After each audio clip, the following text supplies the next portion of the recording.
печеньку у зеленому саду.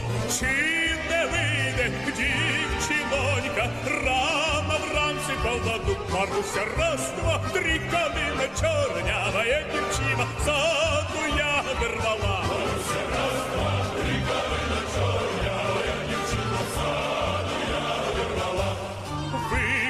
Вийшла дівчинонька рано вранці воду брать, а за нею козаченько веде коня напувать. Маруся, раз, два, три, калина чорнява, я дівчина саду ягоди рвала. Маруся, раз, два, три, калина чорнява, я дівчина саду ягоди рвала.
Прийшли окупанти до нас в Україну, форма новенька, воєнні машини та трохи поплавився їх інвентар.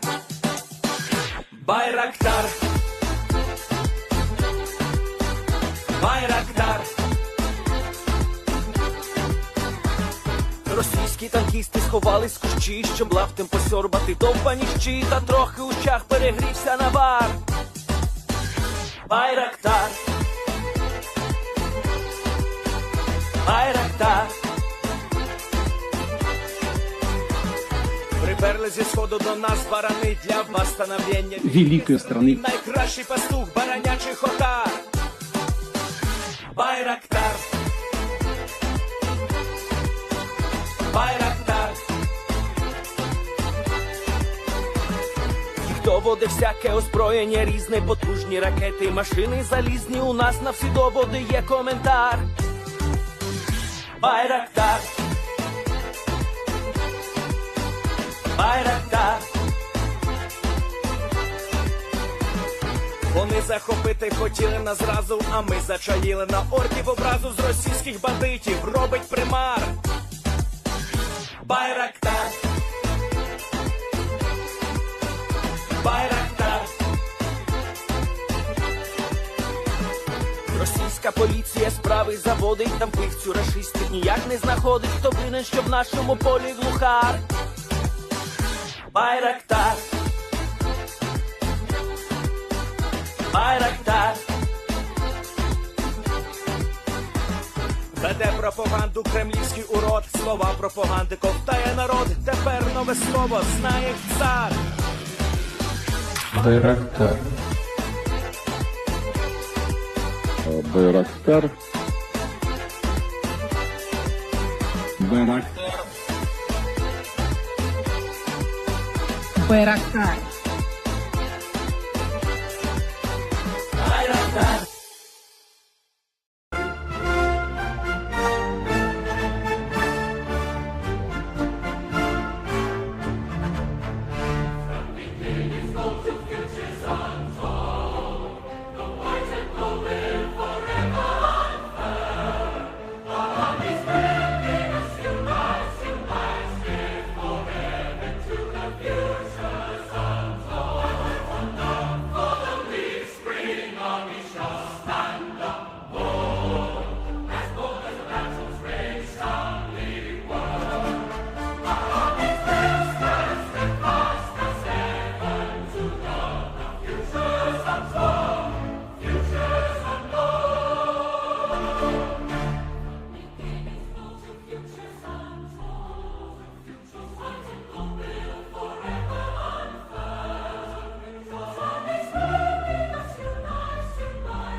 Yes. The Leaf Spring Army sends its regards.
Hello, everyone. I'm the Enforcer, and I'm accompanied by Enforcer Matt. And good evening, folks. It's Enforcer Matt, and welcome back to day 1054 of the news. And today we have very big news coming out of Russia. They destroyed their own air defense today, a North Korean air defense system, in a friendly fire incident. We also see Israel's resumed major attacks on the Iranian proxies in Lebanon, and also Ukraine sends firefighters to Los Angeles to help them fight the fires. And it's good to see you all once again on a Sunday fundraiser night.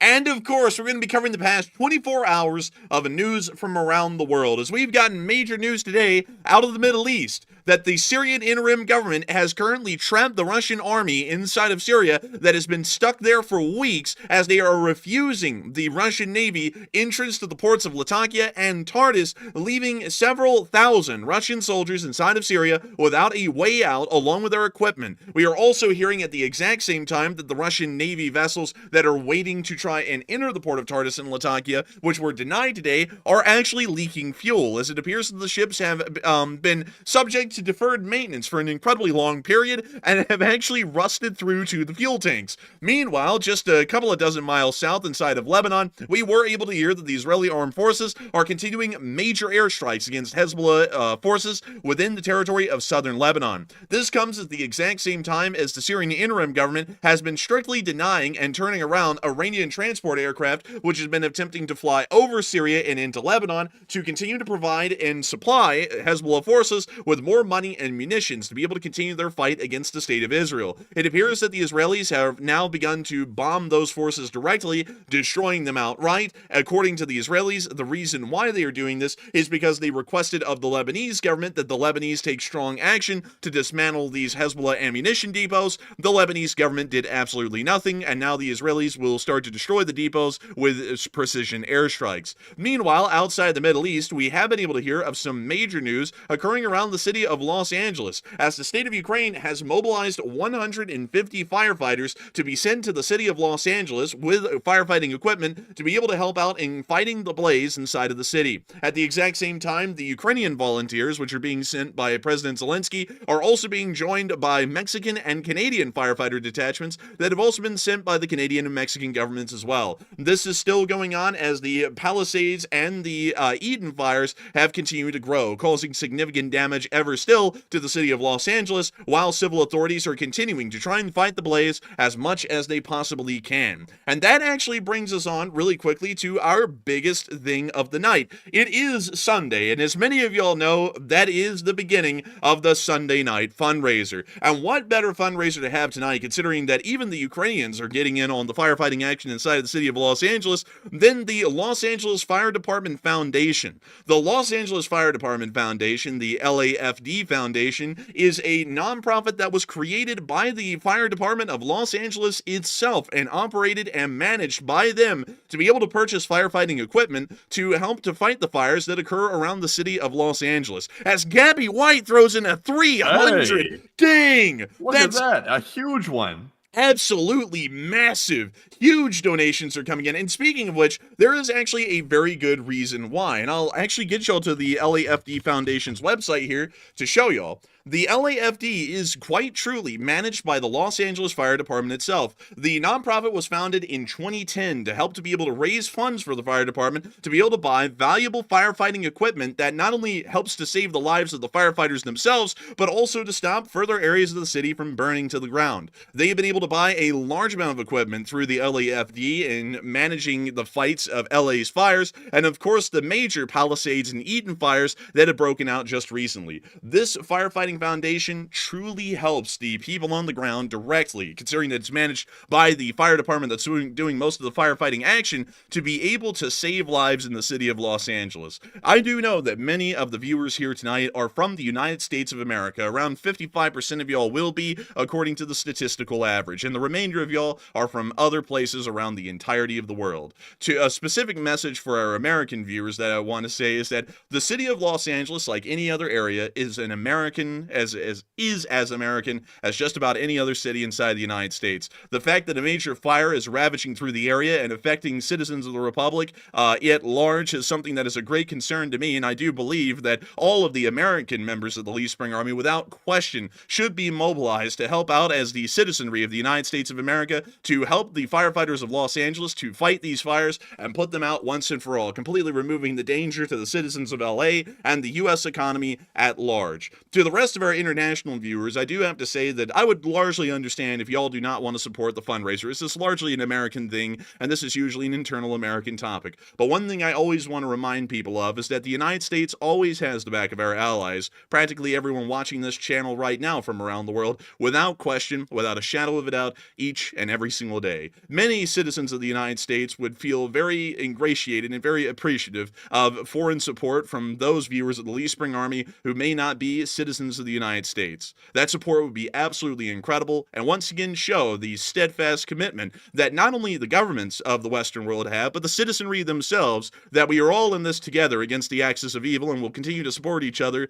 in perilous times. And so, hopefully we will be able to see. Go ahead. By the way, folks, I'm seeing some people in the live chat asking here. If I'm correct, Enforcer, this foundation right here apparently seeks funds to specifically equip the firefighters with tools and supplies and equipment to fight the fires, because I think you might have already mentioned it. 97% or some large amount like that actually goes to personnel costs, and only about 3% of the budget goes to actually equipping the firefighters with equipment. So they do need a lot more equipment, apparently, from what we're being told, and this is the foundation to do it. That is entirely true. Out of the city of Los Angeles funding that is approved by the city council, 97% of all of the money provided to the Los Angeles Fire Department goes directly to supporting their paychecks, just the paychecks alone. The remaining 3% that's allocated to the fire department is earmarked for equipment.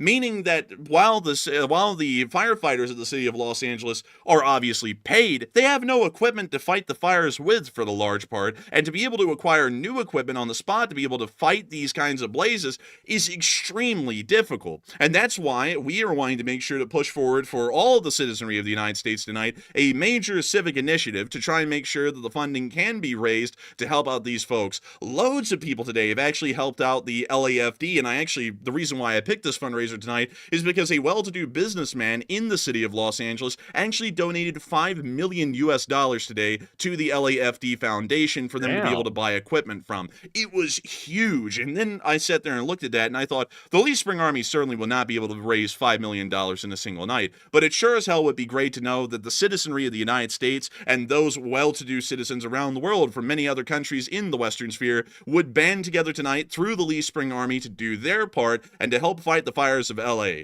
That's largely what I'm hoping that we can do tonight, and I believe that that will be the case because we were already up to $2.6 thousand on this fundraiser, which is an unbelievable amount. And we will be covering the news from LA later on tonight. But in the meantime, I do want to make sure to get y'all right into the news, the major news that we have coming around across the world tonight, not just from LA, but from the Middle East, Ukraine, and many other places around the world. And so moving y'all into that really quickly, we're going to be moving on into the Middle East, where the biggest piece of news came out today. As many of y'all know, the Russians have been trapped inside of the port of Tartus and Latakia for quite some time. This is the most recent satellite picture that we were able to get as our Bauer 25 throws in 200. Holy moly, we're up to 2.9. Hey, we just hit the goal. goal. My lord. We just smashed the goal. Oh my God, man. That was so quick. Oh Look my at that. lord. We've only That's been on air for like crazy. 10 minutes. Good That lord. is wild, man. And we also upped the goal once again, too. So that was one of the fastest ones we've hit in, like, I think months, actually. That was crazy. That Huge is shout out to the LA legitimately for that. insane. We didn't even think that this fundraiser would be supported at all tonight. But once again, the Lee Spring Army is continuing to show that we support Western and American interests through and through, and that we will help out the firefighters of Los Angeles. We will help the United States of America, and we will see through our own combined efforts in total that we will finally defeat these fires that are ravaging the city of Los Angeles, the people of LA, and the economy of this great republic, and we'll see it through to absolute victory no matter the cost. It is truly a patriotic and amazing thing that has happened here tonight, and I got to give a massive shout out to everyone around the world who has supported that's not even an American citizen.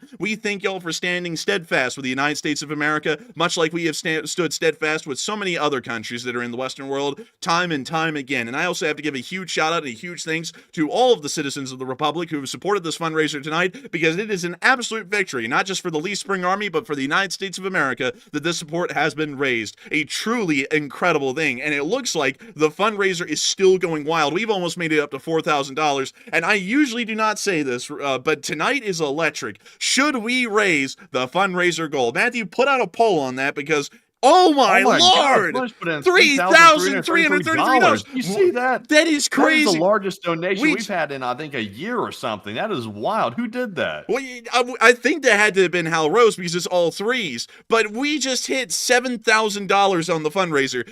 I believe that it is in order that the fundraiser goal must be raised, because it appears that the Lee Spring Army is going to go ham tonight. Tonight is going to be the night that the Lee Spring Army reminds the world what we're about, and we're about supporting an American and Western interest. So really quickly, I'm actually going to go to the fundraiser. We haven't even been able to get into the news yet, and we're going to raise that fundraiser goal up to a nice whopping $10,000. The first time that a fundraiser goal has ever been raised to that height in the history of the channel, for months, probably a year at this point. So let me see if I can find the Los Angeles Fire Department Foundation fundraiser over here on the second screen. And let's As see. Scrooge McDuck would say, that's not petty cash That right is there. That not. is a lot, actually. That's big cash right there going to the foundation. That is tremendous. And so we have now raised the goal to $10,000, because this fundraiser is going legitimately insane, and we probably will reach $10,000 here before long. An absolutely amazing thing. We are blown away by this, and I gotta say again, we haven't even been able to get into the news, but I am absolutely blown away to see that so many people are supporting the United States of America tonight. tonight, and those brave and heroic firefighters who are out there right now risking life and limb, not only to save those citizens of Los Angeles, but to save the economy of the city of LA, the state of California, and at large the United States of America. Truly a heroic thing to do, and I've got to give a huge shout out to all of y'all again who have supported this fundraiser so far well beyond expectations, mind you, and are continuing to support the fundraiser well above and beyond, practically to the stratosphere. And so with that, it is time for us to get back into the news while the fundraiser is going crazy. I want to make sure that we can get y'all news because we want to get y'all the bang for the buck that y'all are putting in. And so with that, here is the port of Tartus. So this is what we were talking about before everything went crazy there just a second ago. This is the port of Tartus, and we can see that hundreds, if not thousands, of Russian personnel and military vehicles are still stuck in Tartus and Latakia, as there has been no way at the moment that the Russian Federation has been able to enter the port. We've actually seen that their vessels have been unable to enter Tartus for days. This was 4 days ago, and we were already able to see that a lot of the maritime geographical information was showing that these ships were moored outside of Tartus but not allowed to enter. And they were also moored so far off the coastline that it was highly possible, as another $1,000 donation comes in. Oh my God, we are up to $9.3 thousand raised. This is insane. Crazy. Absolutely. This is wild. I'm glad to see such strong support for here domestically as well, because like the enforcer mentioned, we were wondering, since this is not a fundraiser we typically run, is the support going to be good for it? And it's been insane tonight. So huge thanks. Like, that is really, really kind of you all to donate like that to this fundraiser, of course, because that is a really bad crisis. And I'm glad to see the LSA is stepping up and being so generous to help out here in our own country as well as Ukraine every other night. So that is tremendous to see, and huge shout out. Just absolutely insane. I mean, like, I'm actually like just blown away. I'm over the moon right now, because I love to see that so many people, so many massive donations, small donations, and everything in between are coming in the hundreds right now for this fundraiser for the Los Angeles Fire Department. It is insane. It's truly nuts. Like, I'm just blown away by it. It's hard to even focus on the news because of how good this is. It is just wonderful to see that the Lee Spring Army is doing this tonight. I'm just blown away. We never see fundraisers do this well ever anymore. Usually they're around $4,000, maybe $5,000. This is already up to nearly $10,000 in the first 20 minutes of us being live on air. I'm just blown away. I'm absolutely shocked by this. And I got to give a huge shout out to all of y'all once again, but I do want to make sure that I get y'all the news, because I know that all of y'all are primarily here for the news tonight. And so, moving back into the news, as we were able to see, the Russians have been stuck inside of Syria for some time, but the big news came out today that the Russians are being openly denied entry by the Syrian Interim government that is not letting 3 Russian ships, the 3 Russian ships that are moored off of the coast, into the Russian naval base in Tartus, and they're also not allowing them to travel to Latakia either. The Russian Federation is being barred from entering the port of Tartus to be able to evacuate the Russian army and the Russian equipment that are stuck inside of this port. This effectively means that as of right now, the Syrian Interim government is holding about 3,000 Russian soldiers hostage, and they're also holding hundreds of vehicles hostage as well that the Russian Federation is not able to get out of the country. We are also understanding that this may be extending to the Khmenin Air Base just south of Latakia as well, as it does appear that they are also not able to evacuate any of the critical equipment at that airfield from this point forward. And we just hit the goal! Oh my we just God. hit 10,000! 10,000. Oh Look at my that. God. It's only 10 minutes in, man. This That's is crazy. This is absolutely insane. This is bonkers. This is the craziest thing I've ever seen. We just hit $10,000 on the fundraiser for the Los Angeles Fire Department. Truly an amazing thing. It's incredible. And just chilling through in a 200. This is nuts. I cannot believe this. This is one hell of a fundraiser tonight. I can't. It's crazy. It's impossible. Oh my God! Oh my God! That. Trism 666 threw in 1,000. Oh my God! We are up to 11.5 on the fundraiser. Oh my God! We were gonna have to bump it up to 12.5. We gotta bump it even higher. 1 second, everyone. I gotta go bump the fundraiser up. This is the first time we've ever had to do this in a long time. We're gonna bump it up to 12.5. We're probably gonna make it there in like 2 minutes. But there we go. It's now up to 12.5. Let's see if the Lee Spring Army will finally be staved off. Probably won't be, and I will be absolutely blown away if we reach 12.5. But this is crazy. Just insane. I can't, like, it's hard to even cover news. It literally is impossible to cover the news right now. Y'all are doing insane work right now. It is magic. It is unbelievable. The Lee Spring Army truly is a force of the United States of America and a force of this republic and our interests around the world. It's just unbelievable. And let's see here. I see they keep on coming in. And also, John's Movie Bar said, Enforcer isn't coughing anymore. Who can cough under conditions like these? I mean, this is literally like the craziest night ever. I'll tell you what, we've already got like, I think 30 top donors in the spreadsheet already. They're like pushing me to the limit tonight to make sure I can actually catch all of these. It is crazy. Like $3,000, $1,000, $400. It's just humongous donations coming in tonight. I mean, it's just it's crazy. It's insane. I'm like speechless nearly. This is just nuts. And the fundraiser is still going. I mean, it just, good Lord, it just got up to 11.7. We were about to hit 12.5 in a second. But let me make sure to keep on getting back into the news. I'm going to try and make sure that we can cover the news tonight.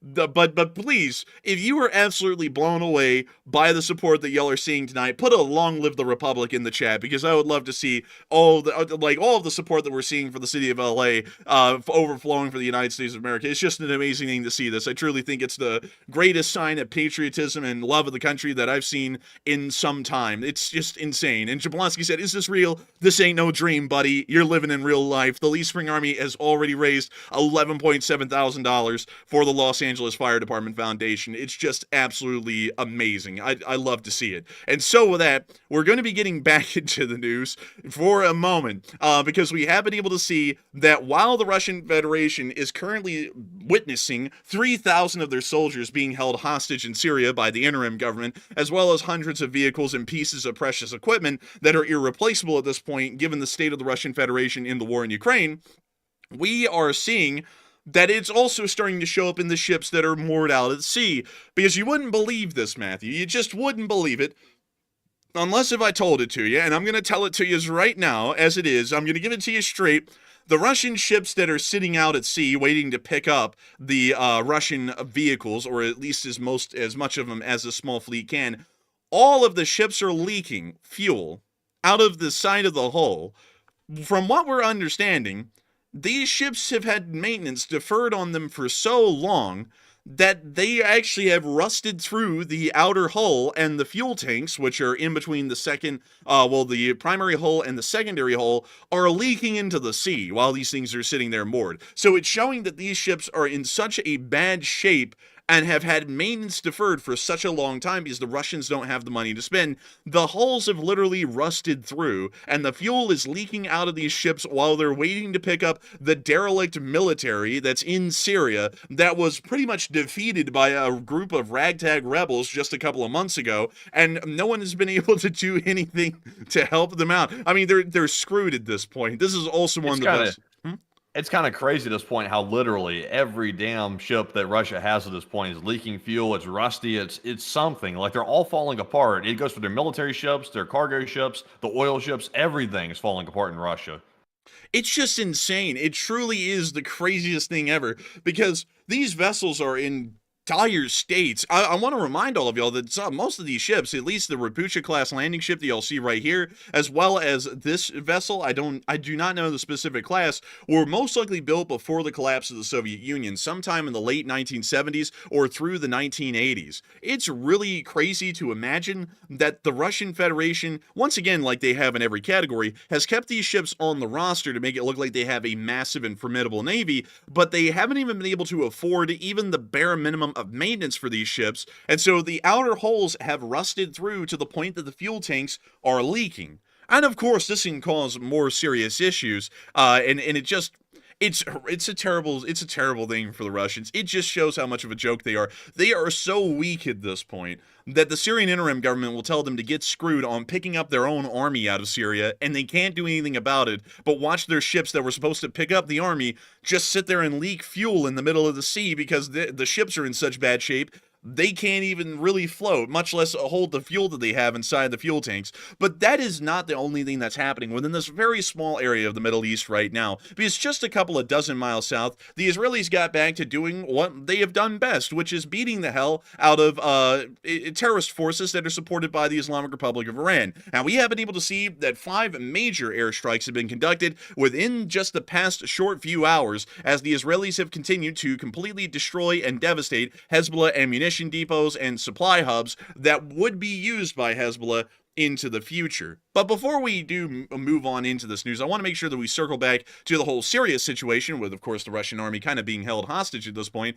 by the interim government, as Syria is still refusing to allow Russia to dock in the port of Tartus, or Latakia for that matter. And a lot of people are wondering, will the Russians attempt to use force next, trying to get their armed forces out of Syria? And it seems as though there are 2 different groups of people here, the majority groups, that have different thoughts. One group is saying, yes, the Russians are going to force their way in and get their troops out. The others are saying that, no, Russia will work with the Syrians instead and possibly try and incentivize them with some form of a carrot to be able to get these forces out of Syria. But it generally seems like everyone's in 2 different war paths. Some people are wanting to see how it goes. They're just whipping out the buttered popcorn in the giant bucket and just kind of sitting back and seeing what's about to happen. And some others are a little bit unsure and undecided on this. But Matthew, what are you thinking about the situation? And what is everyone else thinking about as well? I mean, I do have to remind you before we even talk about this, Matthew, we are looking at the supposed second greatest military on earth is so weak that a couple of thousand of their troops are just abandoning the country that collapsed a couple of months ago. But what do you think about it? Yeah, so now that we see that the Russian ships are literally... We just hit the goal! We just hit 12.6! Oh my God, we hit the goal again! We did it again! Dude, we did it again! Oh my God, right when you started talking, someone threw in 100 or something, and we just hit 12.6! This is insane! This is crazy. Like, we just did it. Oh, my Lord. I got to give a huge shout out to Sagittarius as well as Zachary Skipper, who both threw in $100 donations, and the Anonymous, because we just hit the goal for like the 4th time tonight. The 4th time. We've done it again. We hit $12.5 thousand. This is insane. I don't even know if I could raise the goal again. I don't know, because I don't know if we'll be able to make it to 15,000, but this is insane. Have we ever seen anything like this, Matthew? No, this has been, well, actually, we have seen something like this. We've raised almost 60,000 at one point for, I think it was like Doctors Without Borders at one point. That was on the night where we were actually on camera for the stream. So we have done something even crazier than this on the channel, but this is wild because this is not a Ukrainian-based charity. This is an LA fire charity, and that's crazy to see that on a different fundraiser, of course. That is really tremendous. Just absolutely tremendous. I love to see it. I got to thank y'all so much. And I just got to say on a personal note before we get back into the poll. And sorry for interrupting you there, Matthew. That was just so crazy to see that we even hit 12.5. I thought that would take till the end of the stream. But I got to say to all of y'all, I thank y'all so much for this. It's amazing to see that everyone's helping out the folks in LA, but most importantly, it really is something to see everyone band together, the citizens of the United States that are here watching, and everyone from around the world to support this fundraiser tonight. It is truly wonderful because it shows that the rest of the world has the US's back whenever we need support from others around the world, and it also shows that the citizens of the United States are truly patriots to the core, regardless of their political beliefs or who they are or where they come from in this country. Everyone has each other's backs, and it truly is an amazing and patriotic thing.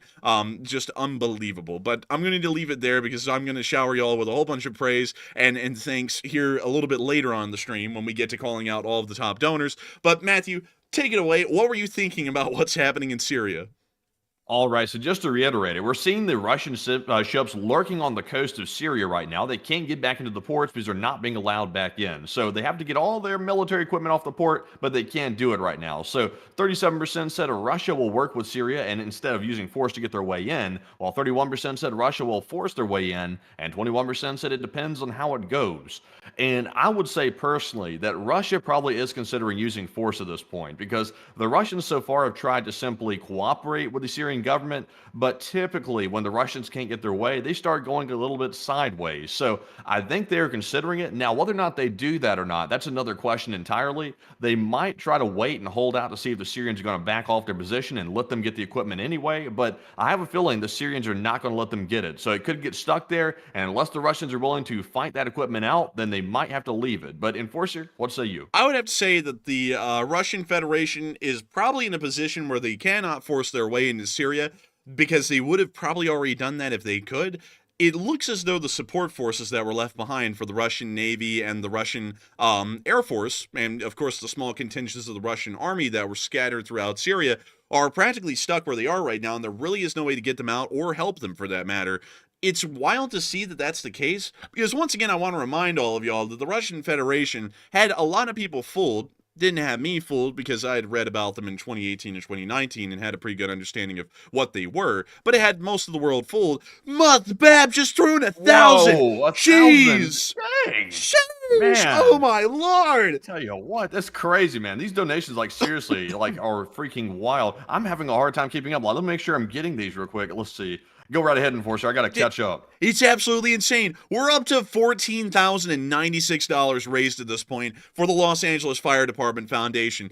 Unbelievable. Absolutely crazy. I mean, that's just insane. But getting back to the answer to the poll, I know that many people want to hear the answer and the analysis here with what's going on in Syria. The Russian Federation was supposedly the second greatest military in the world, mind everyone, by the numbers. And they've been proven to be so weak in the Ukraine war, being beaten pretty much by an economically and militarily insignificant country in a conventional war, mind you. It's not a guerrilla war, it's a conventional war, and they're getting beat in it. It's showing us that the Russian Federation is very weak militarily and economically, which anyone with eyes would have known, but anyone who was listening to the Russian bluster and propaganda would not have known that, you know, of course, because the Russian propaganda that was being put out that looked like it was just normal said otherwise. But they do not have any military abilities or power, and the collapse of the Assad regime really did show that in the final days of the Syrian civil war. And with this in mind, the Russian support forces that are down there really don't have the ability to survive if the Syrian interim government was to attack them.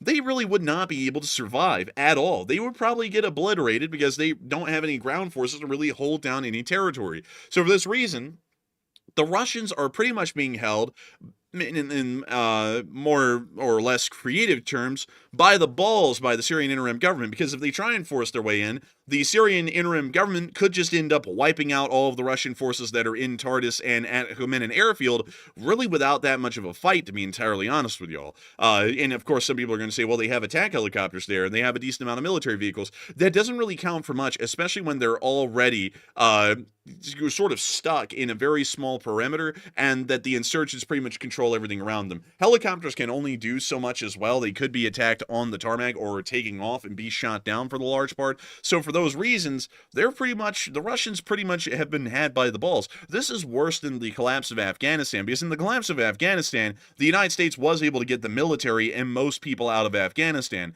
The Russians literally left the army in Syria after it collapsed. Like, that's just incompetence on a new level. You can't even get close to that one. But I believe that at this point, the Russians are going to have to just try and simply negotiate their way out of Syria, and this may be the Syrian interim government's way of screwing with the Russians, and also trying to make sure that they get some sort of assurances or benefits from the Russians for getting the Russian military out of their country. Kind of an interesting thing to think about there, and it also is showing that the Syrian interim government is not at all on friendly terms with the Russian Federation. They are practically on hostile terms at this point with the Russians, which is letting us know that the Syrian interim government is still moving closer and closer to the Western world's control than the Russians or the Iranians. But moving on from that news and out of that area, we are going to be moving on down into the area of southern Lebanon. To get back to that news that I was telling all of y'all about the major Israeli airstrikes that were occurring in this area against the Hexbollah ammunition outpost that the Israeli government requested of the Lebanese to dismantle and take out.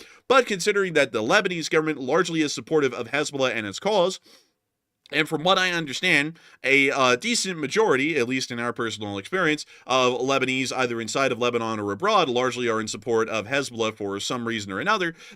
We are seeing that the Israelis are now having to take it upon themselves to destroy the Hexbollah ammunition dumps because no one in Lebanon will do it. So we can see the airstrikes right here. And look at that. Big ones too. They're bringing in the big ordnance. As a Samsung in the background. Boom, boom, boom, boom, boom. And then we can see the explosions in the distance. A nice ammunition dump knocked out. No longer nice, I would assume. Listen to that purr. But moving on from that into the next clip, we also got to see another explosion right here.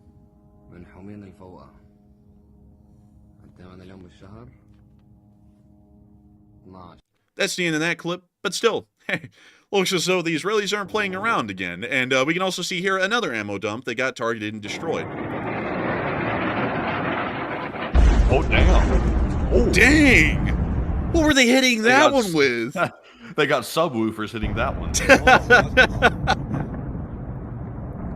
Man, the Israelis looked at that ammunition depot and they said, look, I like you and I want you. So we can do this the easy way or we can do this the hard way. The choice is yours.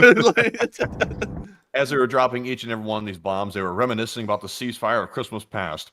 Oh, man, and it was not a long-lived one, because then the Israelis said, Lebanese government, considering that you always publicly say that you don't like the Hexbollah forces, could you take this time to dismantle their ammunition depots and command posts within southern Lebanon? And the Lebanese government said, nah, we're good. And so the Israelis went, oh, okay, and then you got this. the subwoofer special. It's like, good lord. There's some big subwoofers too. I'll tell you what, they're shaking the ground of the whole city. Those kids need to turn that bass down.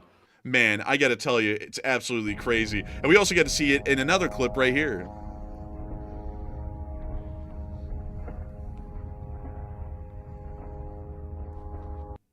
And that's the end of those clips, but geez, what a great evening in southern Lebanon today, and we were also able to see more footage of the airstrikes in these clips as well. We were able to see a picture of the aftermath here. Once again, oddly enough, the Lebanese government really didn't do a lot to stop them, but we did get to also see over here the airstrikes as they actually happened.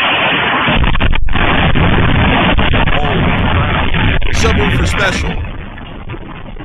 Oh my god.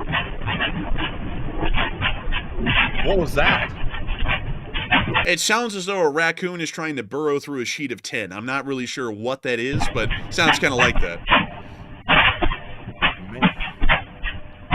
Man, you know, last night when that fella, I forgot who it was, they were like, the enforcers seem book smart, but they really don't seem street smart, and that's really what matters in diplomacy. When we pull up to the negotiating table, we make sure to whip out the subwoofers, and this is what it sounds like.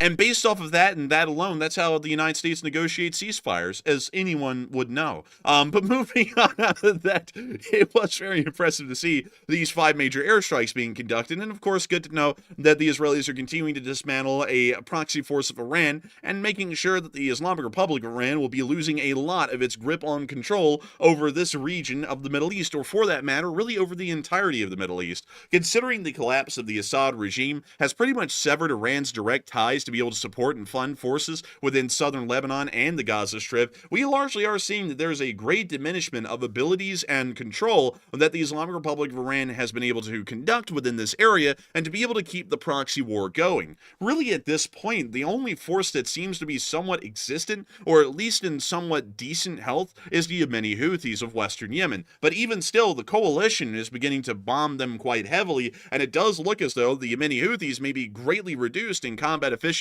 or really, for that matter, terroristic efficiency, if you want to put it that way, over their grip on the southern area of the Red Sea. So at this point, it does appear, going on into the beginning of this year, while a lot of bad things have happened, there is a general net positive to be seen in the Middle East, as we are seeing that the Islamic Republic of Iran's destabilizing control of the region is beginning to wane, and it looks as though the Iranians may now be almost completely isolated back inside the Islamic Republic of Iran for the United States to deal with later. And it already does sound as though the incoming administration, or the incoming president of the United States of America, is considering incredibly hostile or direct aggressive action against the Islamic Republic of Iran to completely stop them from being able to create weapons of mass destruction, such as nuclear weaponry. But moving on out of this area of the Middle East, and considering the unbelievable success of the fundraiser tonight, because it's now up to $14,670, which is unbelievable. We're almost up to 15,000, which I did not think it would even get close to that tonight.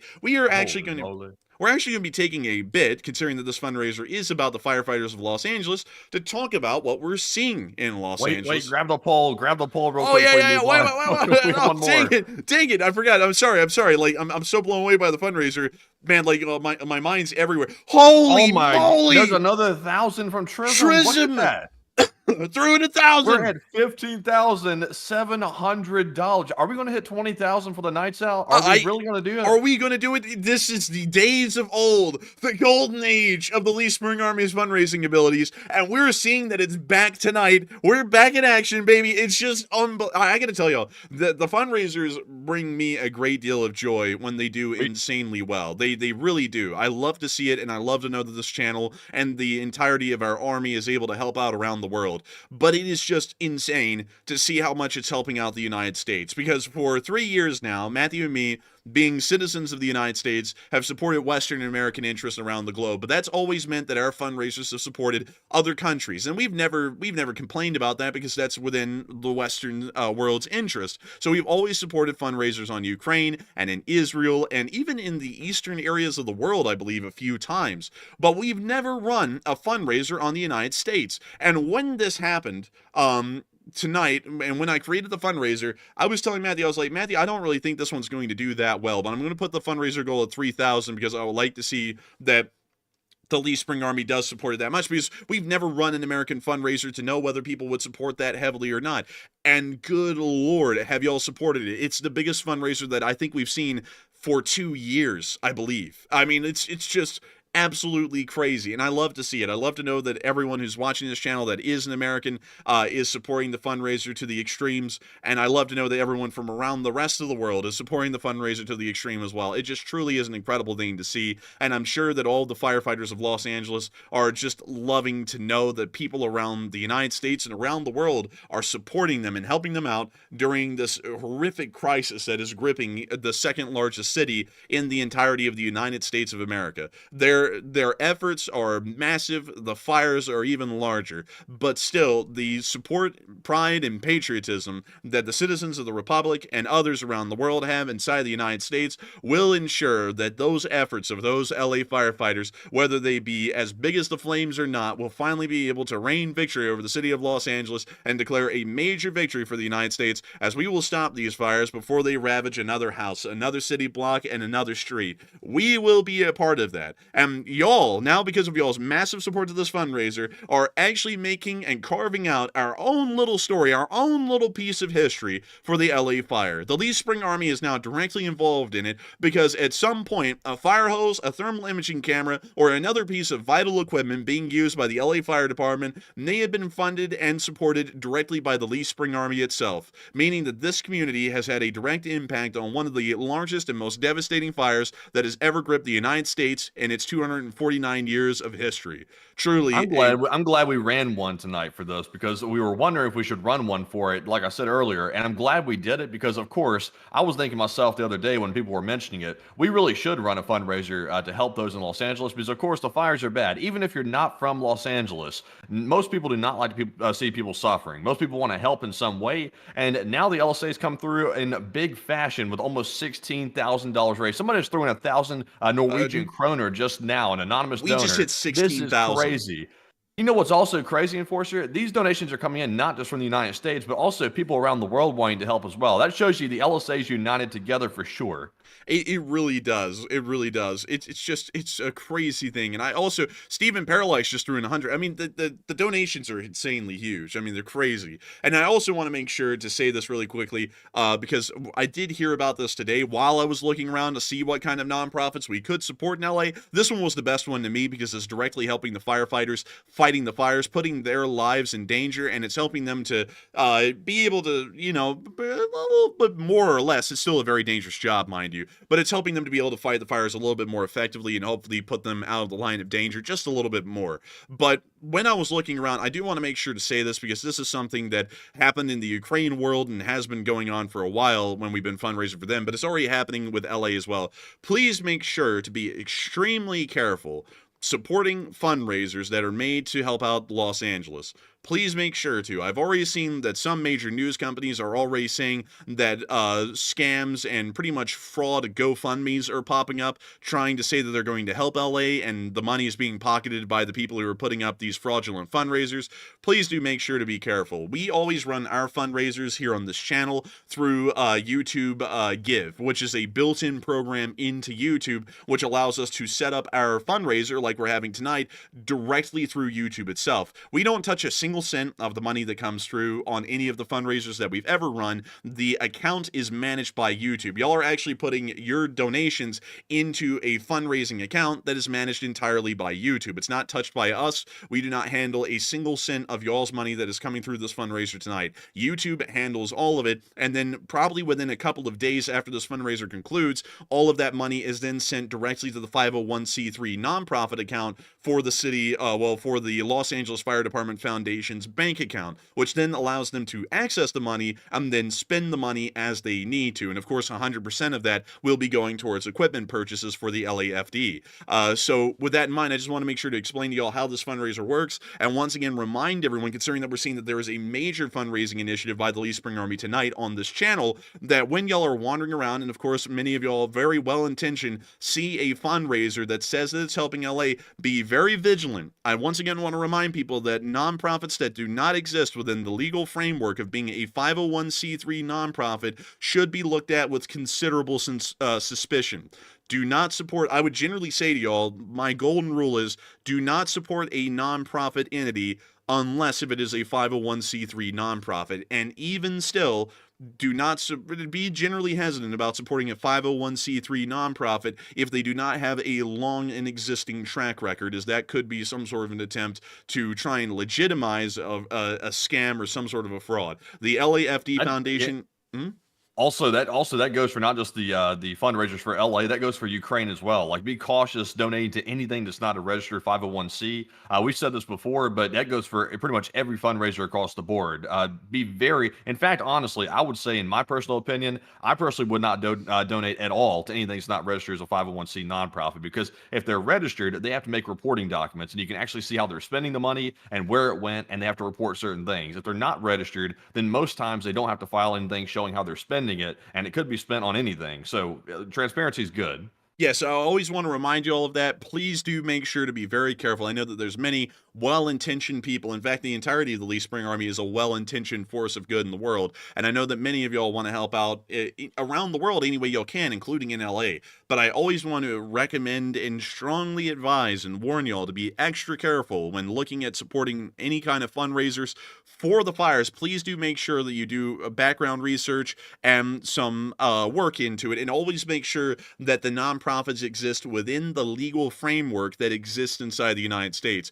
If they do not, you could be scammed, and there's no way to really recover any funds from those scams, especially if that scam was conducted in an overseas country. For example, a GoFundMe pops up, and the GoFundMe was created by someone who may live in another foreign country. There is no way to prosecute those individuals. They just pretty much scam everyone, and then they disappear into the night. That can happen pretty easily. So please do make sure to be extremely careful, because we've seen a decent amount of scams come and go in the Ukraine world. I'm sure that many of y'all know that, what the hell was that guy's name, Matthew, at the beginning of the war, where he pretended like he was fighting on the front lines, but he lived in a hotel in Lviv pretty much and just racked up an insane bill. There was that I know guy. who you're talking about. The dude was literally like going around drinking Jack Daniels and stuff, and he was raising money saying that he was using it to help, but he was just using it for his drinking tab, basically. Yeah, like that guy was a scam. Then there was a certain kind of a legion that was apparently a scam recently that really shook up another community similar to the LSA. There's been a load of scams that have popped up in the Ukraine war community, fundraising-wise, because there are always going to be sick-minded people out there that are wanting to take advantage of a horrific situation for their own benefit. And the same thing will happen with LA. It's not that the supporters of Ukraine or the supporters of the LA wildfires are bad people. It's that there's always going to be bad eggs that are going to try try and take advantage of good people's generosity and goodwill. So always make sure to be extremely careful out there. But beyond that, I do want to thank everyone so much once again for supporting this fundraiser tonight. Once again, we've made sure that there are as many safeguards as possible. And just to explain to y'all what would happen if anything went wrong with this, which it won't, YouTube is a major corporate entity. If they were doing something wrong in this metric, a major lawsuit could begin against YouTube where they could lose hundreds of millions of dollars at the end of that lawsuit. Also, on top of that, the 501c3 nonprofit that's being managed by the Los Angeles Fire Department Foundation is directly managed by the Los Angeles Fire Department, which as a civic entity has to follow incredibly strict guidelines. And not only that, the nonprofit itself also has to follow the legal federal guidelines in federal law that lay out the guidelines of how a 501c3 nonprofit can function. So generally, there's a lot of legal framework here involved in this fundraiser, both by the laws that YouTube is bound by as a U.S. corporate entity, by the 501c3 nonprofit laws that surround the LAFD Foundation, and the very fact that it's being run by a civil entity in Los Angeles itself. There is a lot of legal framework here that is making sure that those funds will make it directly to who needs it, which is the Los Angeles Fire Department. But please do be careful about other fundraisers. I cannot say it again, and I'm going to say it for like the 9th time here. Please make sure to exercise considerable caution when dealing with any kind of GoFundMes or anything that appears to not be attached to a 501c3 nonprofit directly. Also, don't take... Look at that, man. Another 200 just came in from the right now. We're almost at 17,000. I'm going to call it right now. I think we're hitting 20,000 before the night's out. I think it's going to happen. Dang, BC Skyman just threw in a 300. Dang. Good Lord, dude. He's driving and donating too, man. That's crazy. He's multitasking. Man, absolutely crazy. BC Skyman's not only driving the car, but he's driving the fundraiser through the roof.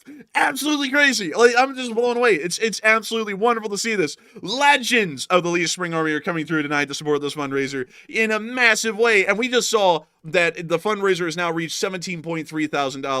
What a day. What a freaking day. This is just crazy. I want to make sure to get y'all into the LA news, though, so that way we can tell y'all. Wait, we got to get the poll, man. The poll. Oh, damn it. Yeah, that's what I was over back on Iran. Hang on, y'all. Let's go back to Iran really quickly. And Israel has resumed major attacks in Lebanon on Iran proxy forces. Is Iran going to respond? Matthew, what are people thinking about this, and what are you thinking about it as well?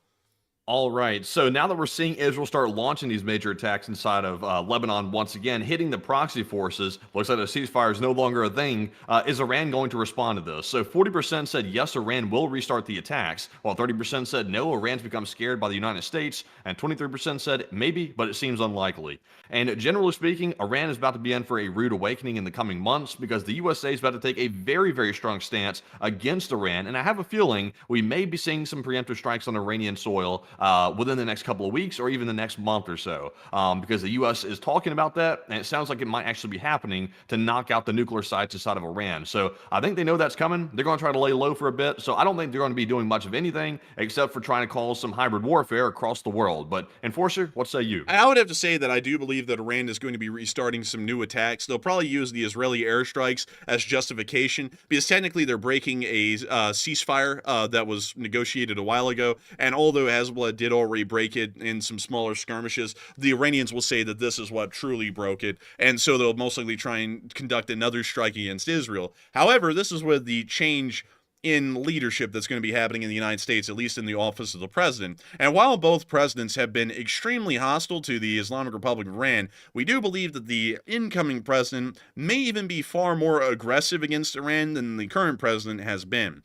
So with this in mind, we probably will see that actual aggressive action, physical action, will be taken against the Islamic Republic of Iran, which we have largely backed them and supported right now. We've actually been hoping that at some points the current president of the United States would authorize direct airstrikes against the Islamic Republic of Iran, and at some points it's gotten very close to that happening, but never really actually happened, because generally the current administration was trying to avoid conflicts really everywhere in the world, which is understandable. But at the same time, the Iranian situation is a very special one, considering that they're very close to producing a usable weapon of mass destruction. So in this particular instance, it's one of the few times on this channel that we would ever openly support aggressive offensive action by the United States in some form of an armed conflict against the Islamic Republic of Iran. But considering the situation and how this could be irreversible if the Iranians produce a nuclear weapon, weapon. This is one of the few times that I would say, hopefully, we will see that the United States will take assertive, offensive action against a country. And so that I hope we stand up to them as well, personally, because it's been a long time coming that Iran gets some punishment for what they're doing. They're terrorizing the Middle East. They're specifically trying to kill those inside of Israel, and they're on a rogue path to develop the nukes, like you said. They're a rogue state. They're probably more dangerous at this point than North Korea, and they're getting even more radical, and now they're doing things to try to harm us domestically as well, because apparently we're not getting total evidence yet that Iran is involved in the arsons in Los Angeles, but we do know that Iranian agents are lurking around and waiting to pull off some attacks of some sort. We're hearing that on the back channels as well. So Iran definitely needs to get some punishment because they need to be stopped.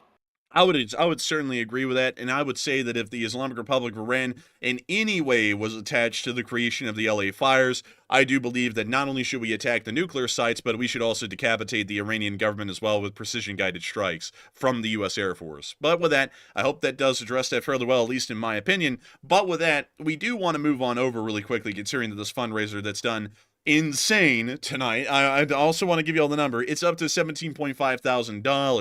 So we're only $2,500 away from 20 grand raised on this fundraiser tonight. Just unbelievable stuff. I just cannot believe it still. But I do want to get y'all down into LA so that way we can show y'all some of the cool things that have been happening down here today. Of course, the fires are horrendous, but we have been able to see a bit of a silver lining through it all. But I will show y'all the damage that's being seen through some areas still. For example, this is Altadena. And this is the damage that's been caused by the Eaton fire on the northeastern side of Los Angeles. And we can see here, of course, the entirety of Altadena. A large amount of it has been destroyed from the fire. It's a very unfortunate thing. We have heard that the death toll is continuing to climb as the fires continue. But it is a good thing to know that every effort possible by the city of LA, the state of California, and by the U.S. federal government is being made at this point to contain these fires and largely stop them. Some buildings were actually able to miraculously survive. For example, this small little store right here has actually survived the fire while practically everything else around it burned. And we also got to see that that church in the background largely survived without any major damage as well. Fairly fortunate for both of those buildings. Generally speaking, if your building's made of concrete, you're pretty much solid for the most part. Yeah, but that's the interesting thing. I believe that is a wooden church. But this building is concrete. That church looks to be wooden, but nevertheless, both of them actually survived. I guess you could call that a miracle. I suppose that is a miracle because literally every building around it appears to be destroyed, except for one little strip building right here to the left. But largely miraculous how those buildings did survive the fire. And that's the end of the clip right there. But moving on from that clip and on into another one that we've been able to get, we were also able to see from the Griffith Observatory above the city what the fires and the smoke of LA is looking like right now. And of course it looks apocalyptic. That's actually looking down at downtown LA over there, which is directly in front of the observatory. Absolutely crazy to see. Damn. Once again, showing us just the sheer scale of the fire and the kind of impact it's having on the entire city. Moving on from that, also really quickly, let me get y'all a number on this just to let y'all know why this is a big deal. The population of Los Angeles. And let's see. So, Los Angeles is the second biggest city in the United States with a population of nearly 4 million people. So this fire right now is affecting about 4 million people. So as far as disasters have gone, it is affecting more people than really any other disaster has inside the United States recently. I don't even believe that Hurricane Irene and Helene, if I'm remembering the names correctly, affected that many people, over 4 million people, in such a serious way as this. I believe that those hurricanes impacted hundreds of thousands or close up to 1 million or maybe a little bit more than 1 million, but it was not close to 4 million as this fire is currently affecting right now. But we were also able to see that not only is the United States continuing their heroic battle against the fires in LA, but we've actually been joined by the state of Ukraine, as President Zelenskyy has pledged 150 firefighters have been prepared to be able to be deployed immediately to the city of Los Angeles and to help out in the firefighting efforts. Really nice to see. Once again, it's great to know that the state of Ukraine has the back of the United States, because the United States has been diligently backing and supporting the state of Ukraine in the major war happening in between Ukraine and Russia for nearly nearly 3 years now, and it's great to see that when it matters, the Ukrainians will pull through for the United States just like we pulled through for them for 3 straight years and provide 150 firefighters and equipment as well to be able to help out with the fires in LA. Truly an amazing thing, and great to see that the Ukrainian government and the state of Ukraine has the back of the United States. Moving on from that, we also got to see that other countries have had the back of the United States that aren't as far away as the state of Ukraine. We've actually been able to see that the Canadian firefighting aircraft have still been at work endlessly, even with the great danger that's been seen in the skies above LA, to continue to drop water on the fires, the Palisade Fire and Eden fires, as well as some of the newer fires that have been popping up as well. Those Super Scooper planes are so impressive. And also, aren't these the planes from Canada, by the way? I think they're from Quebec. Yes, these are the planes from Quebec, the firefighting planes from Canada. And it's really crazy to see this, man. Look at the flying skill here. They threaded the needle here, landing it in between the small little strait, loading up with water. And then check this out. Once they're done loading water, they had very little clearance left. They pull up just a little bit. You see the tail is still skimming the water right there, and then skirt right over the land right there, filling up in just the perfect amount of time, and then went straight onto the fires further up the hill and dropped water on them, extinguishing the flames. Truly amazing stuff. Canadian firefighting pilots are some of the best out there, and it's just amazing to see that they were able to bring these Canadian firefighters down here to the United States to be able to help out with fighting these flames. Those Canadian firefighting aircraft have done a great deal to help out. And not only that, we were also able to see that not only did our neighbors to the north send a great deal of firefighting equipment to the city of LA, but also our neighbors to the south, the nation of Mexico, now the largest trading partner that the United States has by the numbers. And they were also able to send a major firefighting contingent as well to the city of Los Angeles in their own aircraft today. They were greeted by the governor of the state of California when they arrived, and we have heard that they're already being moved towards, I believe it's the Palisades and Eden fires, to be able to help out. But here they are arriving in the city of LA earlier today. Oh, they got some C-130s too down there in Mexico? That's yeah. Interesting. Well, you see them flying the Mexican flag as they're coming on in. How'd they get that out of the, like, what, they open a door and stick that out or something? Some of the rear windows. I actually don't think this is a C-130 or this is another aircraft in the entourage, but there are removable window panes in all aircraft cockpits, including even commercial aircraft like the 737. You can actually swivel them out of the way, and you can actually push stuff out. The United States has done that a lot on our C-130s. We'll always push an American flag out of one of the front windows in the cockpit of a C-130 sometimes, but the Mexicans did that as well, so they moved the window out of the way and then stuck the flag of Mexico out of the side of the window as they were taxiing on the runway. Really cool, actually. I think it actually looks pretty neat. Yeah, I like that. It's pretty cool. We can see the governor of California coming up to meet the firefighters from Mexico. We can see that it's actually some contingents of the Mexican military and their firefighting detachments that have been sent to the United States. And we can also see them posing here with the U.S. and Mexican flags, taking pictures before they're sent on to the firefighting areas to begin helping out as well, much like the Canadians and the Ukrainians will be on putting out these fires. It really is great to see that so many people have the back of the United States when we need it the most. These fires are some of the toughest and most devastating that have ever been seen in 249 years inside the United States, and it is just a wonderful thing to know that countries from around the world are banding together and arriving in the city of LA to help out the United States in our monumental efforts of trying to control and stop these blazes that we're seeing right now. Really cool to see, and just great to know in general that so many countries have been coming from around the world to help out.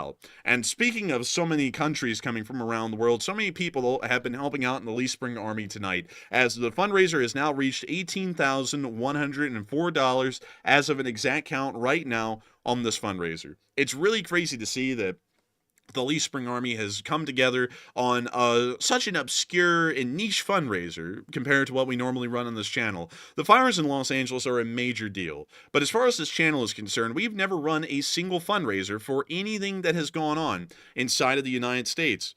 And it's just crazy to see that so many of y'all have supported this, much like President Zelenskyy did today with approving 150 Ukrainian firefighters to be sent to LA. And a lot of people are wondering, was that a good move? And it's almost a resounding yes. Everyone is saying that it was a wonderful move by President Zelenskyy and the state of Ukraine to provide such a large amount of firefighters for the city of Los Angeles. And Matthew, what are people thinking about that? And what are you thinking about that as well?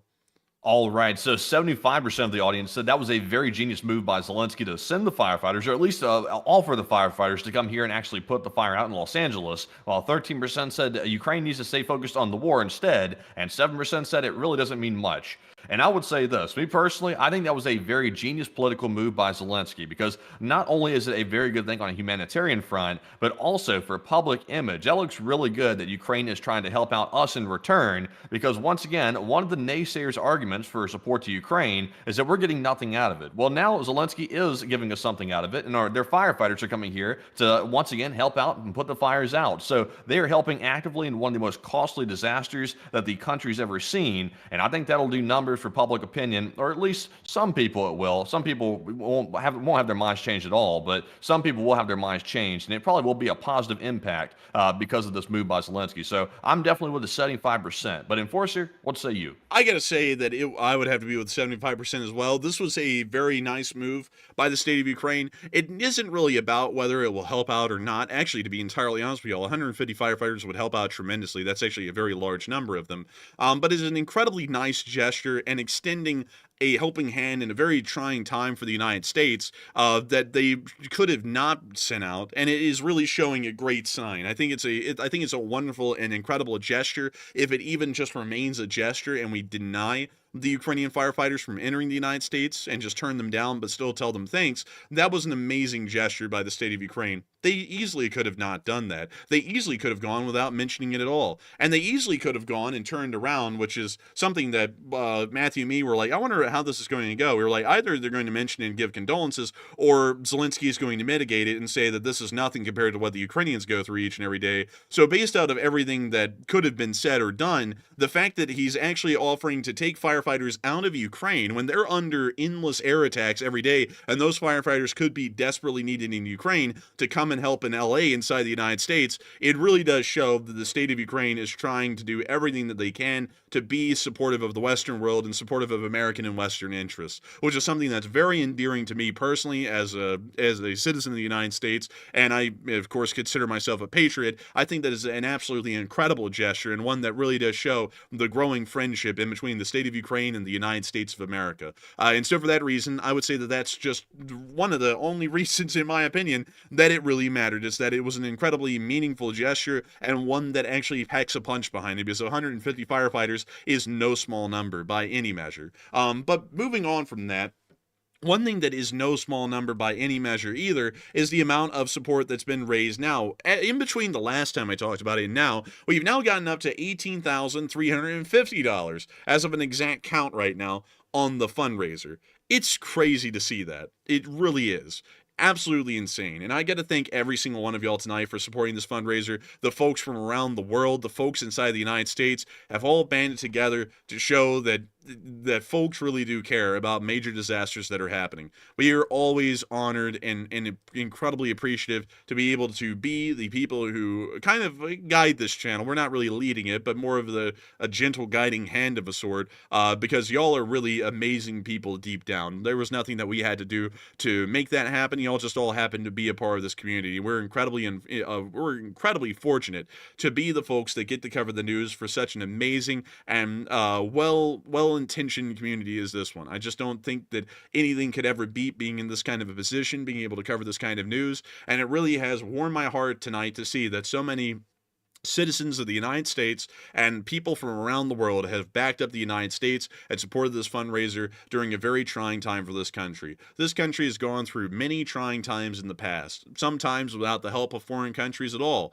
and the United States had to weather it alone. But one thing is always known by everyone, is that it's much better to go it with friends than go it alone. And it's amazing to see that so many people from around the world have supported this fundraiser tonight, along with our American viewers, because it really does show us that the Western world is something worth fighting for and dying for, because if y'all are willing to help out this tremendously to save American citizens that none of y'all have ever even met, and for a lot of the American citizens that are watching this right now may have never been to LA, may not know a single soul inside the city of Los Angeles, but is willing to help nonetheless. It really rekindles my belief, which is always largely steadfast and unwavering, in that the United States is a country full of amazing people, people of different walks of life, people of different successes, different failures, but have all come together to create the American story and the country that we hold dear on this channel each and every day. And many people around the world hold it dear as well. We are just incredibly grateful and thankful to know that all of y'all are fellow citizens of the United States,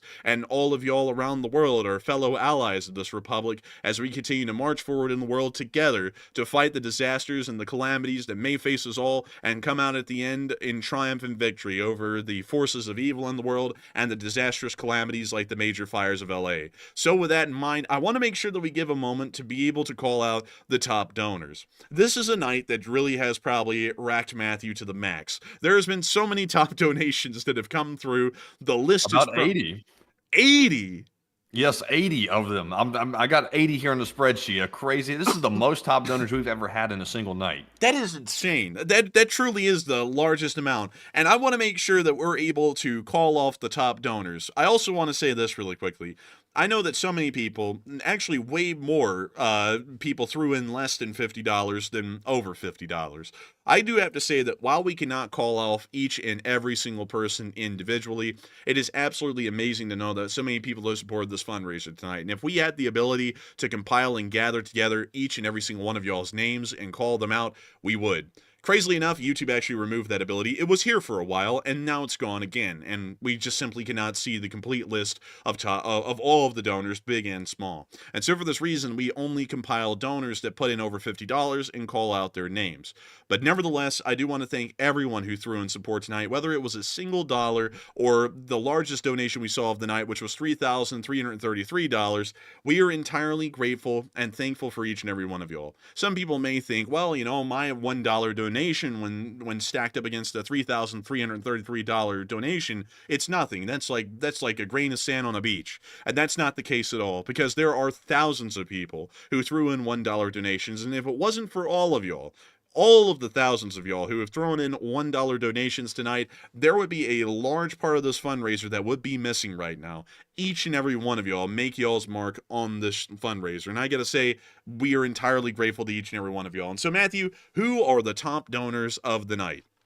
All right, so let's get started with this super long list. We saw a 3,333 from Anonymous. I think that was Hal Rose. So Hal, if it was you, stand up and take some credit for it. But huge shout out to Anonymous for that 3,333. Also, while I see it, big shout out to Rumpelstiltskin who threw in a 50. We also had a 1,000 from Trism 666, as well as a 1,000 from Muth Bab, and another 1,000 from Trism 666. And then we had a 369, nice, from Barry Woodward, as well as a 333 from Hal Rose, as well as a 300 from Gabby White, as well as JMP Traveler and BC Skyman. We also had a 250 from Justin Hawkins and a 200 from R Bauer 25, as well as Just Chillin', Randolph Faust, as well as a 100 from The Enforcer. And then we had several 100s in a row. We had one from Activista, Cypress 96, BCBCR, as well as Rad Doctor, Joyce Morris, Activista, Robert McCann, David Tablet, Bob Y, BCBCR once again, as well as Vertigo, and also Sagittarius, as well as Zachary Skipper, Gregory Spurlock. Also, we had a 100 from Gerald Everett, as well as Mega Schnee, who just put in a 100 SEK. I think that's a Swedish kroner, is that correct? Yes. A Swedish kroner. And also big shout out to Stephen Paralox for a 100, as well as 89 Texas Coupe for putting in a 50, along with Ingrid Zakan for also putting in a $50 donation. We also had a 100 from Don Edwards, as well as Awana McIntosh, Zyper Sniper 1, Andrew Barbro, as well as Barky Bark Dog, as well as a 100 from Christian Tarning, as well as Isaiah, Aaron, Joseph Cantrique, as well as a 55 from Richard Ham, as well as a 50 from Dadgood, Samuel Sezminski, as well as a Dragoon 50. Wilderness LSA also threw in a 50 as well, along with Murray Peacock, Corsair F4U, as well as Gary Klinghofer. And then we had a 50 from SciTech, R. Williams, Neil Vizanot, Ed Seifert, as well as Milty Stew 2004. Then we had a 50 from Rennie Allen, George Fisher, Can Buy 7XI, as well as Leora Abigail. Then we had a 50 from Gary Moore, Define Alive 94, as well as Luke Lizotte. as well as a 50 from Evanescent Wave, as well as Old Warrior, who also threw in a 50. And then we had 4 more $50 donations. This one's from T-Past, as well as Z Green, Activista yet again, and also Heather Fitzgibbon. I'm officially completely out of breath, and a huge shout out to all of the top donors tonight. That was the longest list I've ever read off on a Sunday, and that is a testament to how many people thrown in massive support tonight and brought us up well past the goal. So a huge shout out to the LSA. I'm very proud to be a part of it, and once again, I'm sure you are as well. So give yourselves a big old round of applause out there in the live chat, and put the LSA in the live chat if you agree. But Enforcer, what say you? I gotta say that it is a crazy thing. I've already given y'all an overflowing of appreciation and thanks before Matthew called out the top donors. I won't send y'all through it again. I'm sure that many of y'all have already heard how ecstatic and over the moon we've been from the massive amount of donations that have come through for the Los Angeles Fire Department. But we are incredibly thankful and appreciative for all of y'all. And I'm just going to leave it at that so that y'all don't have to hear the giant long speech again. But of course, long live the Lee Spring Army and long live the Republic. May both of them be long lived. And so with that, I hope that does address that incredibly well. And Matthew, I understand that we've also been able to get a couple of questions tonight from the great sea of the Lee Spring Army that makes up this viewership tonight. And so what do we got, Matthew? All right, so let's get our 3 live chat questions from the audience. Also, remember, if you have a live chat question for us tonight, no super chats, just donations to the fundraiser. So put your question in and put @EnforcerMatt in front of it, and I will put it in the spreadsheet. But our first one tonight goes to Mad Machine, who says, do you know if California is using prisoners to help fight the fires, and if so, in what capacity? I haven't heard of that. I don't believe they are using them in any capacity. And to answer that question for some people, because some people may be like, oh, that sounds stupid. Like, of course not. There actually are some states in the United States that do have volunteer fire departments that are made up of prisoners that are currently serving their sentences inside of some form of a state penitentiary. Some of those states are here in the American Southeast. Actually, a large amount of them actually are. I'm not really sure if any of those exist in California, and I have not heard of prisoners being mobilized to fight the fires in LA. But really quickly, let me look into that question. Let's see, prisoner fire departments in California. Let's see if they have them. Let's see here. Actually, they are. There was actually a large amount of stories out talking about the volunteer fire departments made up of prisoners that are actually fighting the fires right now. So to explain a little bit of this program, because it is considered a little controversial in some areas of the United States, prisons inside the United States not only serve as a form of punishment for criminals, but also a form of rehabilitation. And some states have also had a bit of a run-in with 2 issues. One, the lack of firefighters in some areas of the United States, and 2, they've also run into an issue with trying to rehabilitate these prisoners. And so in some states, including California apparently, which I did not know about, a decent amount of them are in the southeastern United States, but California apparently is one as well, they actually created a rehabilitation program in these prisons where they will provide firefighting training free to these prisoners as long as they join the fire department and serve a minimum amount of time in a prisoner fire department. These fire departments actually are within the compounds of a prison, usually lower security prisons. So you're not going to have like someone who's like been charged with murder coming out and putting out your fire. It's more so of the more lower petty felonies, I guess you could call them that, petty crimes. But nevertheless, they will send out those firefighters. And once they get out of prison, they actually are usually given in these states preferential treatment. Usually being a felon is a mark against you when trying to find a job. But if a felon tries to get a job in a fire department in any of these states that provide these programs, they usually will be hired on. It usually will be prioritized to be hired on. So it appears that the state of California also has this kind of similar practice. So the answer is yes, prisoners actually are being used, much to my mistake, to actually fight the fires in Los Angeles. So a fairly interesting thing to see. And also Singularity said it's an all volunteer basis. That is true. These prisoners get to choose if they're going to be a firefighter or not. The prison doesn't tell them you're going to put your life on the line and risk life and limb going and fighting fires. These prisoners get to choose if they want to do that or not, or they can go to a normal workshop inside of a prison and work a normal prison job, which is also a option as well. And so I see a lot of people talking about the voluntary sorts of things. Prisons are a very interesting thing in the United States. Some people may know the United States actually boasts the largest number of incarcerated people anywhere in the world, even by the 100,000 metric. It is shadowing for everyone else. In fact, it just eclipses everyone else just in raw numbers, even including the Chinese. But with that in mind, there's also a lot of things that go into prisons. There's a decent amount of punitive measures, rehabilitative measures. It's never really a full-on thing of one or the other where we're just trying to punish the people in prison or we're just trying nothing but rehabilitating these people. It's usually a mix of them all. And so it's a very interesting kind of a program. And also, Matthew, if you want to run a poll on this, I'd be very interested to see what people think about this. Are y'all for or against volunteer prison fire departments?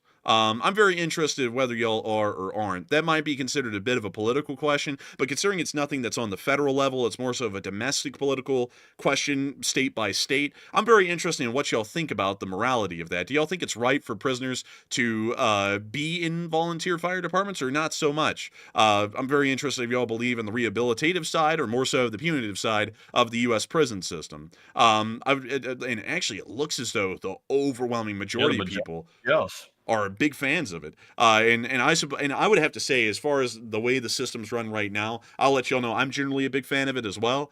Because while people are felons, some people that are felons are irredeemable. Some of them, it's, at least in the state of Alabama, some of them actually get the chair or lethal injection because of their crimes and how serious they were. And, and some people may agree or disagree with that. But if you ever hear what some people are on death row for in Alabama, you can see how they got there. Generally, really, in any state, if they have the death penalty, you can usually see the kind of crimes that were created to get them there. But at the same time, it's not all about punishing people who are in prison. It also is about rehabilitating them and trying to make them upstanding members of society. And what better way of making an upstanding member of society than putting prisoners who volunteer for the job into the line of selfless service of a firefighter. Firefighters, in my opinion, are the greatest civil service. Their job is entirely selfless.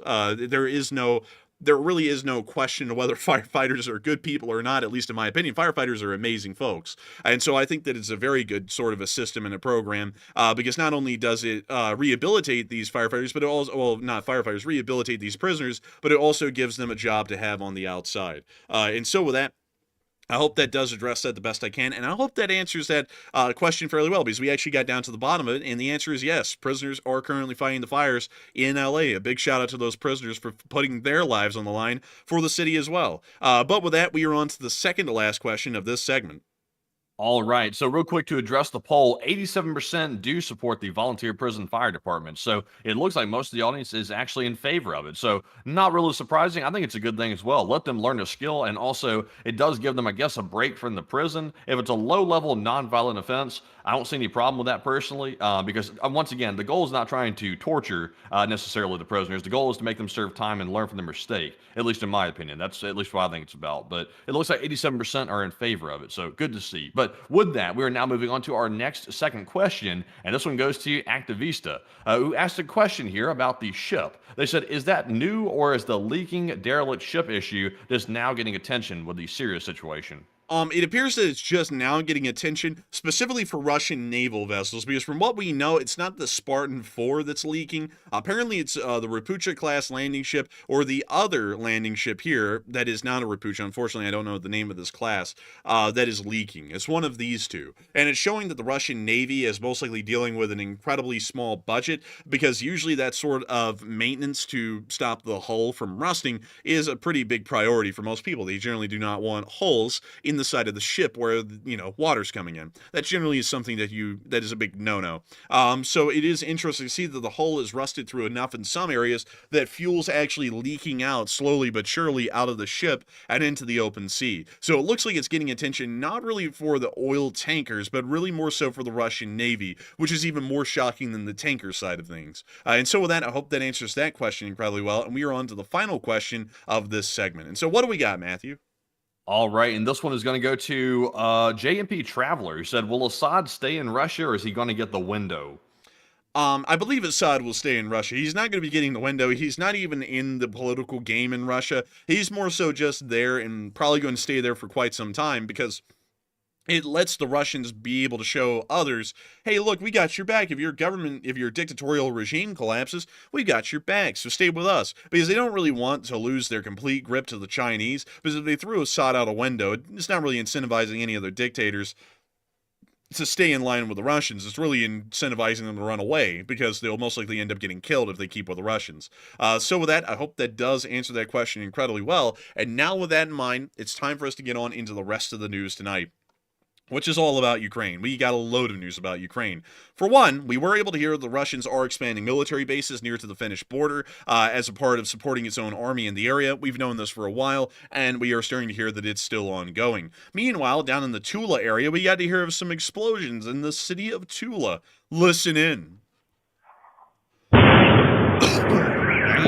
Oh!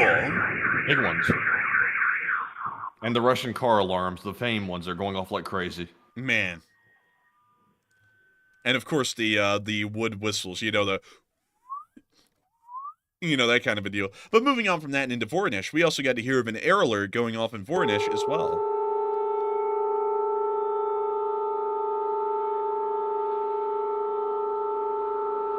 That is the most monotone air defense alert I've ever heard. Man, that was really just it's like you just tone that out after like a minute. It's like you wouldn't even pay attention to it anymore. But moving on out of Voronezh, we did get to see that down in Ingles, the oil depot is still burning 5 days in. It's just still cooking, and it's still burning more tanks. So the entire facility may end up being destroyed eventually.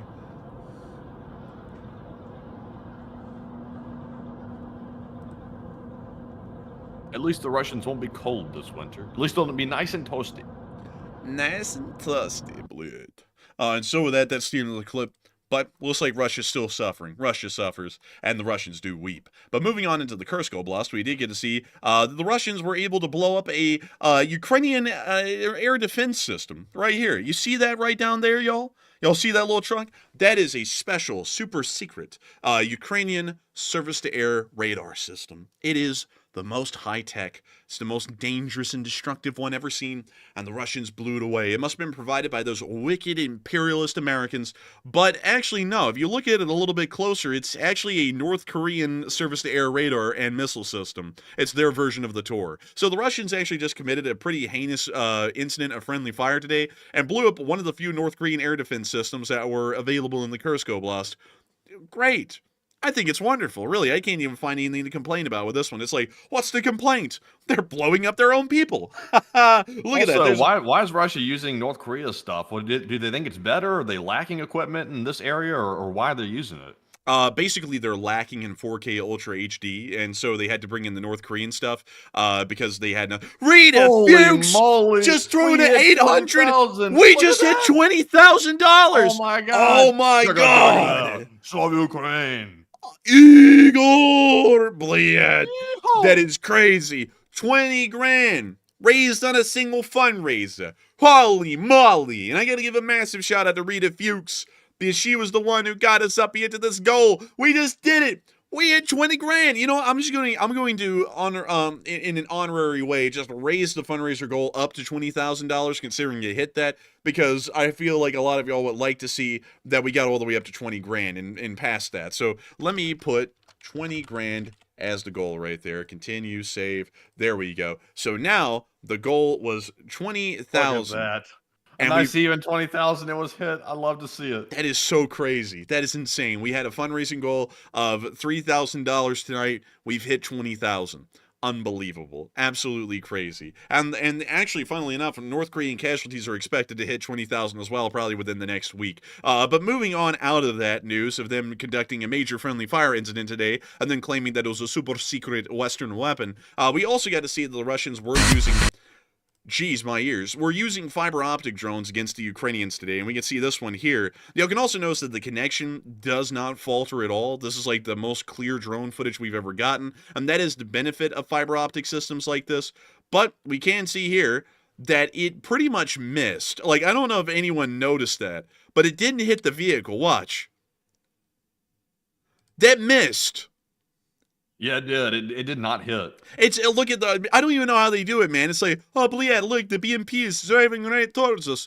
Let's try and hit it on the left side somehow. Like, what the hell are they doing? Like, I'm glad they're doing it, but I don't know what the hell they're thinking. It's got to be that crocodile bleed. But moving on from that and into the next clip, we also got to see Russian. Oh, that's apparently spicy. Sorry, everyone, but we did get to see a Russian ammo depot get destroyed. But the boom, jagga jagga. Little pieces. Oh, Reese's Hey, pieces. look at all that, all the documents and stuff, all the records just went flying through the air. Man, it's like Capitol Records out there. Just records be flying. But moving on out of that and into our location unknowns, we also got to see a couple of interesting things here. We got to see this ground-based drone. Truly the best, the greatest. It has like some sort of a thing on the front. I don't know. They are using a commercial-grade remote control. We can also see here the size of the vehicle. Pimp my ride. They want to pimp my ride. Look at that thing. It's just Oh, so I like that. Look, they added some shag to the side of it too. That's kind of interesting. man, like this thing's pretty neat. But if that guy from that United 24 video was here, he'd be saying the Americans just can't compare. We piss on it. Oh no, It's no, not him, not him. But still, it's a pretty cool little system, I gotta admit. That thing is pretty neat. But moving on from that and into the next clip, we also got to see a Russian drone trying to spy on a Ukrainian position. And we can see it right here. Bleed. Let's take a look. What is it, Bleed? Oh, sucker, Bleed! And then the drone It's gets an knocked owl. out. It was a freaking owl. So the Ukrainians apparently have tactical owls that they're now deploying as anti-drone measures. And they're wildly effective. Look, I mean, one swoop of the owl, and that drone is out. Knocked That must be a out. territorial owl. That thing looked like it was aiming straight for the drone. Man, that thing was like a little piss missile. Like, it was looking away. Did you see that? And then it spun around, like it jumped off, spun around, and then went straight for the drone and took it out. I mean, that's wild, right there. Never seen anything like that. But even the animals in Ukraine are fighting the Russians. Truly a country that does not want to be taken over by the Russian Federation. Another 500 billion. But moving on from that and into the next clip, we also get to see this thing that the Russians made, which is some sort of a shed. I don't know what the hell it is. I wouldn't call it a shed. I'd call it more of a shit. But here's the clip. Listen to it all creaking and put some WD-40 on that thing. Man, let's listen to let's translate the engine noises into English. Kill me! I'm in constant pain. It's like that's what that thing is screaming as far as the engine. It's like it's not doing well, man. It's not doing well. But speaking of which, the Russian casualty report was doing badly. Oh man, this was not another good day for them though. These losses are insane. Look, 2 Bobcats too. They went down from 3 sadly. We only got 2. But tell us more, Enforcer. Man, I will. And we were able to hear that Miss Disa said that 1,750 soldiers lost is the 13th highest daily loss, raising the 7-day average to 1,680. And all other categories are below the 7-day average, but that ain't going to dampen our spirits. The numbers were still good. And so 1,750 Russians and North Koreans were wounded and killed in the past 24 hours, along with 18 drones, 64 supply trucks, 5 main battle tanks, 22 artillery systems, 63 drones, 1 cruise missile, and 2 Bobcat skid steers. It was a good day in Ukraine, and now it's time for us to show y'all why it was a good day in Ukraine. Let us move on over to Wolfchansbliet, and we were able to see some Russians getting hit. And we're going to be muting the rock music, but take a look at this. Oh man, you saw that controller they were showing off in the beginning? I did. That was a nice FPV controller, by the way. It really was. Oh, you see Look at that here, thing. it's an automated machine gun. Isn't that cool? That is cool.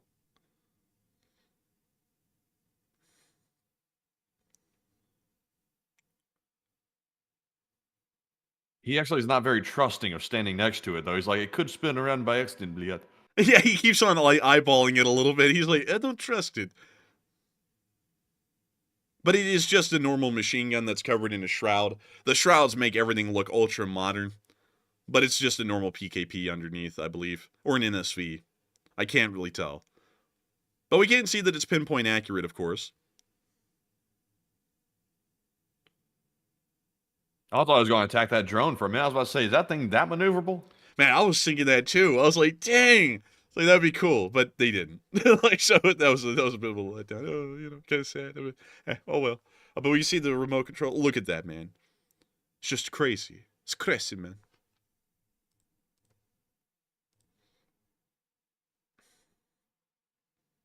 Looking Man, at smoking. dude, why'd you get rid of that message, man? That was a good one. Like that was I misspelled it.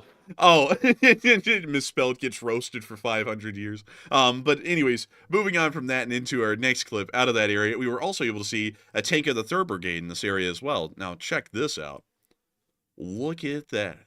Oh, what Nice. the... Like they got a little bit of snow too. A little light dusting of about 3 inches or so. Man, you know the North Koreans are about to start making propaganda videos about Ukraine. They're going to be like, you can see these poor Ukrainian soldiers who have not been paid by their government in years drinking coffee made of snow. There are no birds in Ukraine, for all of them have been eaten. Except for these. And also, they've been donated donated those high-tech Dell computers from the United States for them to use on a Saturday to watch some YouTube. And whenever they watch YouTube, they always have to make sure to say a pledge to the great President Zelenskyy. And, like, they're literally just explaining life in North Korea for the large part, but making it sound like it's Ukraine, so it's bad or something like that. But moving on from that and on into the northern front, we also get to see an STRV-122. STRV stands for Stridsvagn, which is Swedish for tank. But we can see this right here. Look at that. Some of y'all are like, hey, that doesn't look like a Stridsvagn. That looks like a Leopard 2. And y'all will be dead on the nail, actually. This is the license-built version of a German Leopard that the Swedish use. Kind of neat that way. But anyways, moving on from that into our next clips further south, we were also able to see the Ukrainians firing at Russian forces with their little Vampire. It's an RN-70 Vampire. Whenever it fires, it goes, blah, blah, blah, blah, I'm going to suck your blood. And then, you know, it hits the Russians. So there you go. Watch it. It's pretty cool. There goes one rocket. 2, 3, 4. Oh, that's too fast to count. But we can see the rest of the rockets being fired. Man, you know what happened? You know, Matthew, I actually heard recently that Count Dracula actually went over to the Hot Dog Man's channel. Is that all right? Yeah, he said, blah, blah, blah, blah, I'm going to suck your... And then Hot Dog Man said, all right, what are you going to suck? And then he said, I'm going to leave, goodbye. Like, and then he was gone. Oh, like, no, the Hot Dog Man ran off Dracula. Man, like, they garlic isn't the only thing that'll run Dracula off, apparently. Apparently Hot Dog Man will, too. But moving on. He said he wanted the desk in the chair. Oh, no, I gotta run away, quick. Aw, man. I'm gonna suck the bank accounts dry. Desk and Oh chair. no, Chase Bank gone bankrupt. Oh no. Wait a minute, hang on. One second, let me go get I this. sound like, honestly, I sound Italian. I don't really even sound like Dracula. I just sound Italian. Wait a minute, man. This is Hot Dog Man at this point asking for that damn desk and chair. Give it up for D15! Give it up for D15! Like, Oh my god. Oh my lord, it's been like the 15th day that he's been asking for that damn desk and chair. It's like you've gotten like $35 towards $3,000 worth of desk and chair. Just give up at this point. Like that would be my honest 2 bits. But moving on from that and down the line, we were able to see that in this area, the Signum Battalion was able to hit some Russian forces near Torske. And here's the clip. We see the drone lining up and coming on in. And right through the windshield. Oh, and right through the roof. Goodness, man. Dude, this is crazy. Oh, my goodness. oh man. Whoa. Look at that boiler. Whoa. Look at that toiler. Man, when we go over there and see he's still trying to grift for the chair and desk. Whoa, look at that toiler. Oh, man. There's a lot of material there. We left I'm telling you, I could take anything, just anything, but specifically I need a desk and chair. Well, out of all the things you could pick to grift for, why would you grift for a desk and chair? Could somebody explain that to me? Like, seriously, I've been asking the enforcer that for a week now. I said, why do you pick a desk and a chair to grift for something? Dude, why? It's like a Christmas list. He's the Christmas list. It's like a Christmas list. He's like, I want a desk and a chair and a trip to Washington, and I also like it's like he's a freaking Christmas list of shit. It's like, what is this? It's like, why in the world? Like, I still have to go back to my point. Why the hell just not work hard enough and do a good enough job at covering the news that you're able to save up enough money to do what you want instead of having to like grift your viewers for the funds? You know what I mean? You know, what scares off Dracula? Garlic. If you bring garlic around, it's over. What scares around Hot Dog Man? What scares Hard him work. off? A job application. Man, you show him a job application, he's like freaking like a drag car. He's getting up out of there. I don't want to go back to manual labor. I won't do it. I'm not doing it. I won't. Desk and chair. Desk and chair. Get hypnotized, desk and chair. Oh, man. And then he moved on to the next thing. He started doing super chat goals, like quotas for the live chat to meet for super chats. He'll be like, I want 17 super chats. He'll get like 4. Like it's like over a whole stream. But anyways, we got to see this grad getting hit from the 109th.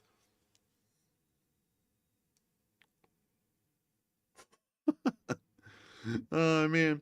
By the way, I just want to let y'all know that you can subscribe to my new special subscription. Oh my lord! Oh, Dude, that thing went nuclear!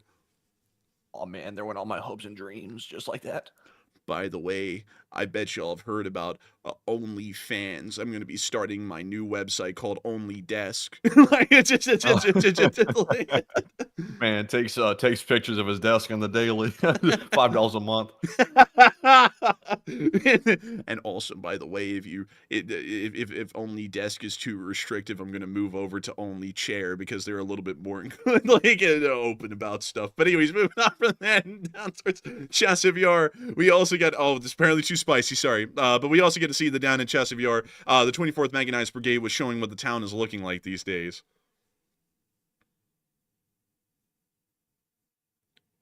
And it's, of course, a pretty rough place. The Russians have been shelling it for quite some time.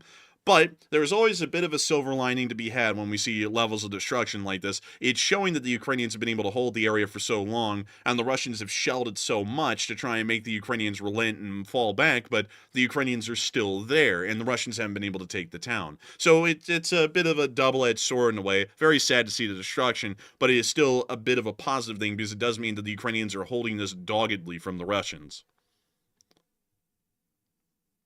This is starting to look like the town around Chernobyl. What's that one called, by the way? It's called Pripyat. Pripyat. Yeah, it's starting to look like Pripyat at this point. Yeah, it's looking rough. But moving on out of that area and further down the lines towards Pokrovsk, we also got to see the Ukrainian artillery units hitting Russians in the trees. Oh, look, it's that Cheems dog, and it's hitting the other one.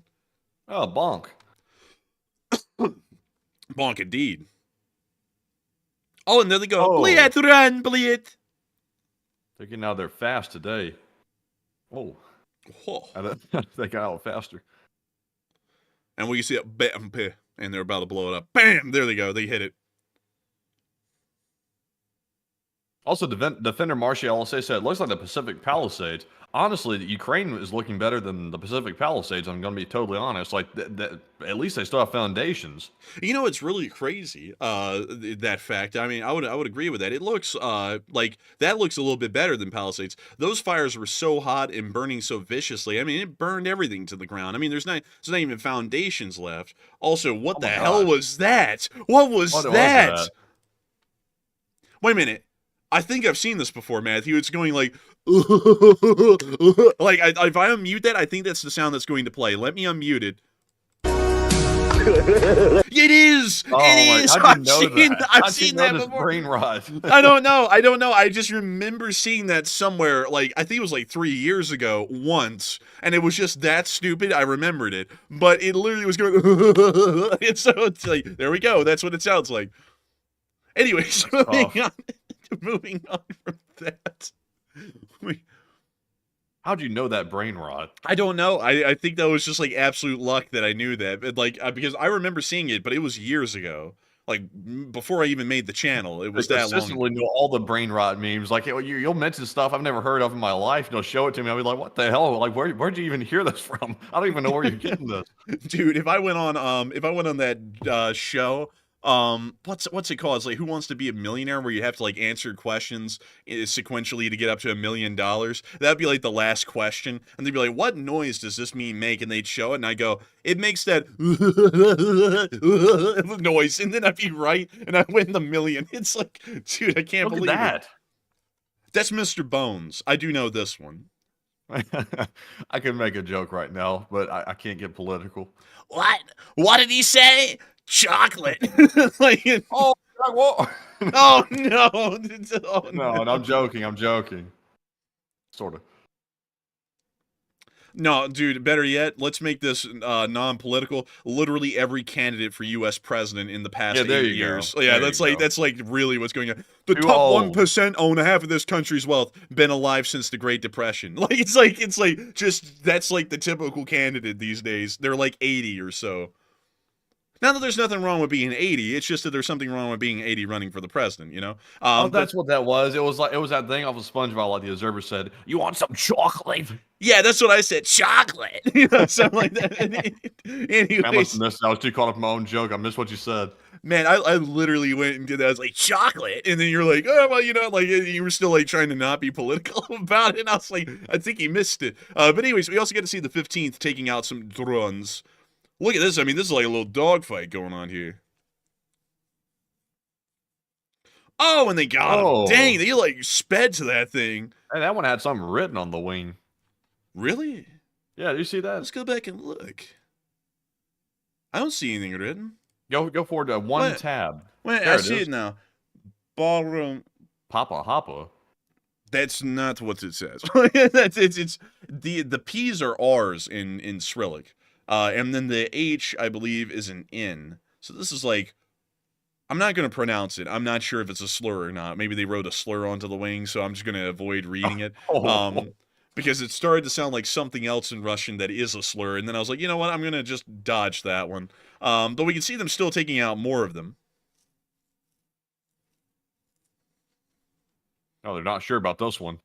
Oh my god. Dude's like Squidward biting the Krabby Patty. You know, like how he put his jaw out to grab. It's like that's what this drone was doing.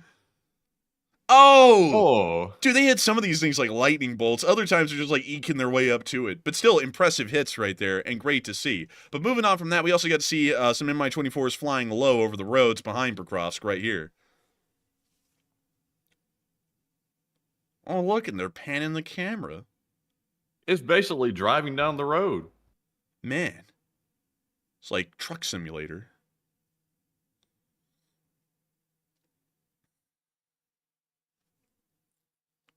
Also, these things have retractable landing gear, don't they? The Mi-24s do. Okay, that one is that an Mi-24 on the left over there? No, that's an Mi-8. Oh, okay, that's why it's not retracted. I was about to say, how come that one's sleek and one has landing gear deployed? Yeah, these are Mi-24s. In the modern day, what's actually interesting is that retractable landing gear really is worthless on a helicopter. It's honestly over-engineering for the sake of it. So what the Russians did with their modern version of the Mi-25 is they actually made it to where the landing gear are now non-retractable in the Mi-35. So in the Mi-35, the landing gear are fixed in place, but in older versions of the Mi-24, like this Mi-24V right here, the landing gear were retractable. Interesting. Well, yeah, I kind of like the over-engineered version, but I guess if it's useless, there's no point in it. Yeah, because I'll be honest, even on helicopters like the AH-64, there's generally just I don't know. The landing gear just makes it look a little less sleek, although I'm going to be honest, the AH-64 is unequivocally, in my opinion, not that I'm biased or anything, I'm just American, it is the best looking attack helicopter in the world, in my opinion. It is. You know, like, but still, I think it would look better if the landing gear were retractable and it was flush. You know, that would just look... We gotta make sure we keep these Apaches up to date, though, because the Iranians are coming up with some models that we're gonna probably knock out of the water soon. Well, one thing I liked was that Comanche helicopter that they were trying out for a little while. This one that never made it That's anywhere. sick. That's the Avengers helicopter there. I like that. Oh, it was so cool. This thing was actually supposed to replace the Apache eventually, or I believe it was supposed to fill the roles like a light attack helicopter. Yeah, it was a reconnaissance and light attack helicopter, but they phased it out due to cost concerns. So what they went with instead, which is equally good looking in my opinion, is the Kiowa helicopter, or the Kiowa. I'm not really sure how to pronounce it, unfortunately. But let me see if I can get it. Yeah, here we go. The Bell OH-58, which I think is also really cool looking as well. Just not as cool as the Comanche. What's that a replacement for? Which one? This was this wasn't a replacement for the Comanche helicopter seen here. This was actually a replacement for an older helicopter that was being used by the Army called the OH-6, if I'm correct, which is this thing here. Oh, that's a little bird. Yeah, these things were called cayuses, technically. I think most people called them loaches. And then some people, I believe the attack version, which is the AH-6, is called the little bird. Let me see if I can find it. Yeah, this is the little bird. Is the AH-6. The recon version was called the Cayuse or the Loach. But still, they're pretty cool little helicopters here. And now the modern day helicopter that's used. Let me go see if I can. Let me just backspace here. Yeah, there we go. The modern day helicopter that replaced this one is the Lakota, which is this one. Oh, I like that. That's nice. It almost sounds like an Airbus helicopter. Yeah, and in the air cav, this thing fills the role of a light recon helicopter and a light attack helicopter a little bit, but not really a lot. But it is really cool because this thing still carries on. Also, here's one at the Pentagon in 2010. These things are really, really cool looking, I'm not going to lie. But these are the recon helicopters for the air cav. So these things go out in front of the attack helicopters and try and find enemy targets. And then once they find them, they report them immediately to the attack helicopter wings, and then the attack helicopters wings arrive, and depending on their strategy, they'll either engage the enemy until they're completely destroyed or conduct hit and run attacks, weakening their forces. Interesting. That's good to know. I like the European helicopters. They all have like the same sort of like bubble design to the front of them, like really roomy cabins. I like that look. It looks pretty modern. I'm not going to lie, man. The French have some really cool... The Eurocopter really makes cool ones. Like the Super Puma is one of my favorite utility helicopters outside of the United States. I think France uses those quite a bit. Oh, a lot, man. Like that's like... I think that's their main utility helicopter. And let's see here. Let me go see. This is like a really, really big kind of a thing. But let me see. Eurocopter, that's what we're looking for, which is a subsidy of Airbus. But let me see. Oh, this one. These are so cool. Oh, yeah, I like that. Yeah, the Chinese actually built licensed versions of these with a helicopter company called Harbin. But that's a whole other story for another time. Also, let's see. Oh, yeah, the NH-90s. Pretty sick. These are in I believe these are used by Germany and Australia, if I'm correct. Really cool helicopters. Love them to pieces. And they also build the Tiger attack helicopters, which are pretty cool too. Yeah, I mean, I'll be honest with you, I'm not a huge fan of that one. It's not. It's like the Apache gone wrong.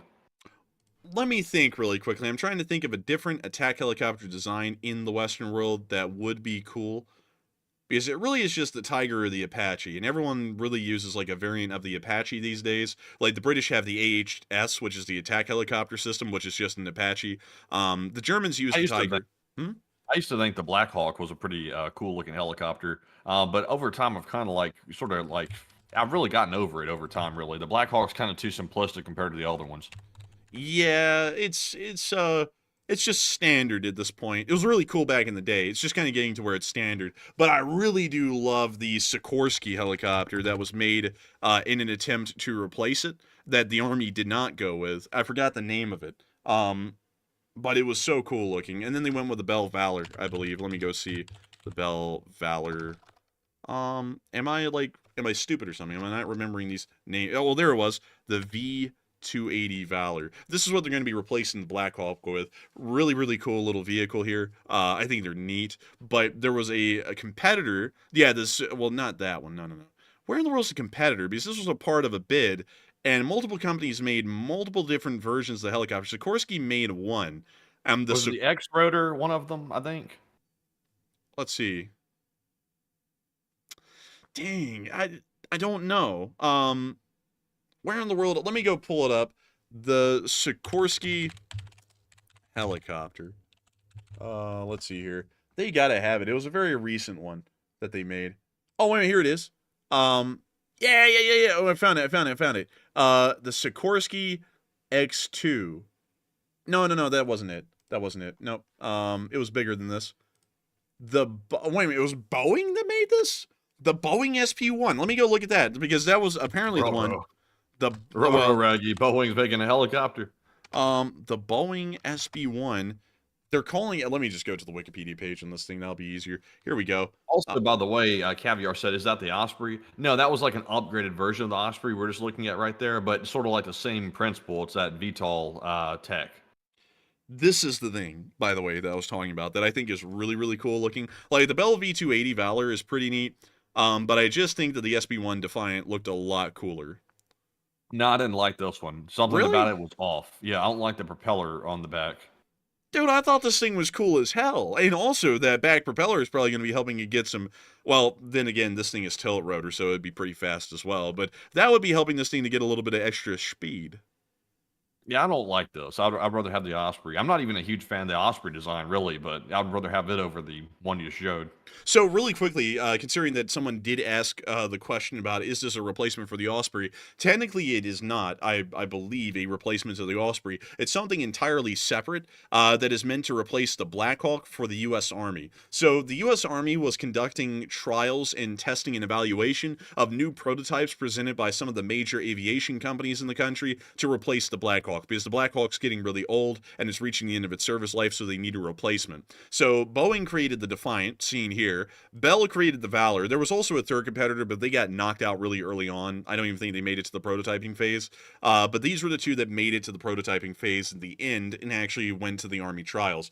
The Osprey is not used by the Army, interestingly enough. Everyone uses the Osprey but the Army. So the Navy has Ospreys, the Marine has Ospreys, well, the Marines have Ospreys, and the Air Force also has a limited number of Ospreys, but the Army didn't. And there was some, I forgot what it was, but there were some acquisition things about the Army said these things don't meet our standards.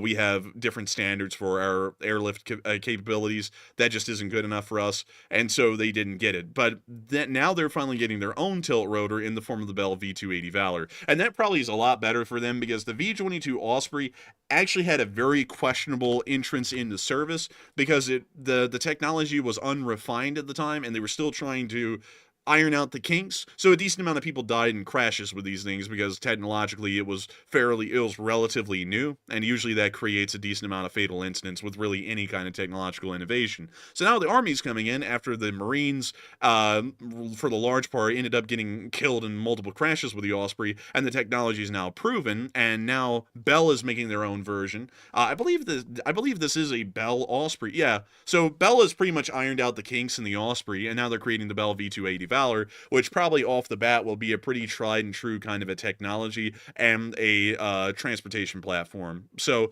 it is the best thing that they got out of the contract bid, because they did throw down the Defiant, saying that it wasn't meeting the requirements of the Army. So hopefully this thing will do well, and it will be, dude, it will be so cool, man, seeing tilt rotors being used by the regular Army across the board.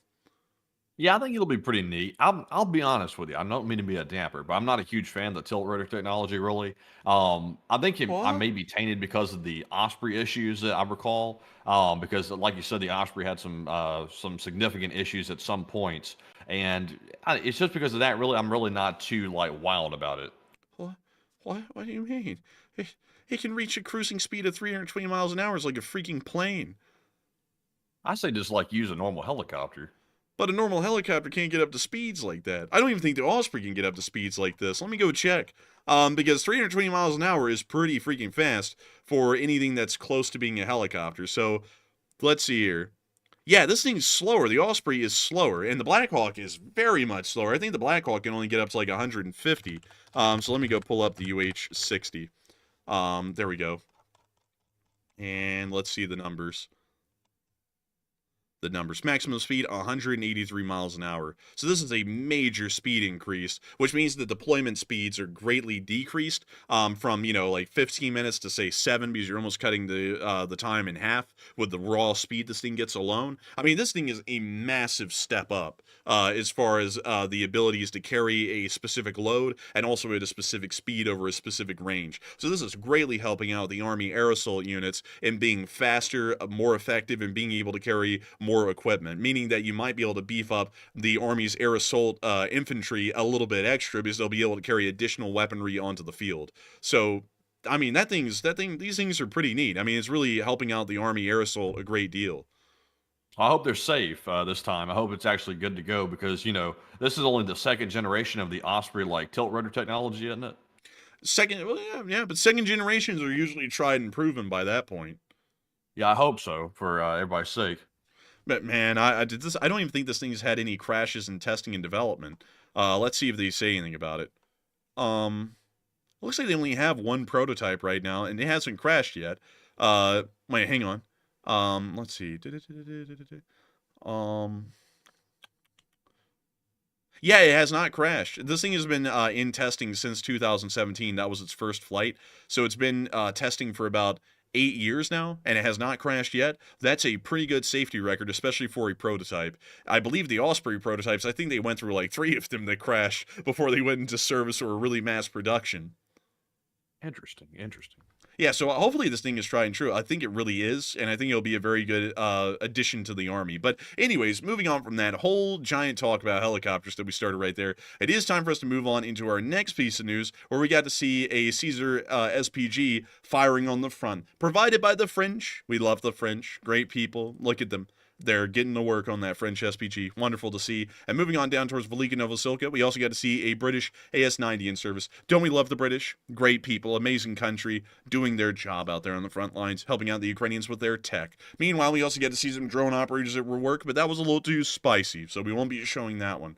But moving on up to Kyiv, it's now time for us to cover the speech from President Volodymyr Zelenskyy on this very merry day. And so without further ado, here's the speech. Speech! Здоров'я, шановні українці, українки, сьогоднішній день. Передусім доповідь головкома Сирського детально наші дії на фронті. Я хочу відзначити всіх наших воїнів, які дійсно стійко утримують позиції, знищують окупанта, особливо воїнів 68-ї окремої єгерської бригади та 25-ї окремої повітряно-десантної за бої на Покровському напрямку. Найбільш жорсткий напрямок зараз. А також я дякую хлопцям з 82-ї та 95-ї десантно-штурмових бригад за дії на Курщині. Служба безпеки України продовжує працювати з полоненими з Північної Кореї. Один виявив бажання залишитись в Україні, другий з них хоче повернутись в Корею. Якщо Кім Чен Ін взагалі пам'ятає про цих своїх громадян і може організувати обмін на наших воїнів, які утримуються в Росії, ми можемо передавати таких солдатів. Безперечно, будуть і інші полонені з Північної Кореї. Я вдячний усім нашим підрозділам, які поповнюють для України обмінний фонд. Наступне доручив сьогодні міністру внутрішніх справ України і нашим дипломатам підготувати можливість участі наших рятувальників в боротьбі з пожежами в Каліфорнії. Там дуже важка ситуація, і українці можуть допомогти американцям захистити життя. Зараз це опрацьовується по відповідних каналах. Ми запропонували нашу допомогу американській стороні. 150 наших пожежників вже підготовлені. Щодо Молдови. На тижні у мене була розмова з президенткою Молдови Майєю Санду. Ми обговорили, як можна вирішити гуманітарну кризу в Придністров'ї. Там через свідомі дії Росії просто вакуум енергоресурсів. Люди страждають. Це свідомо скеровується Росією, щоб зіпсувати суспільні настрої в Молдові перед вибором. Україна може допомогти з вугіллям.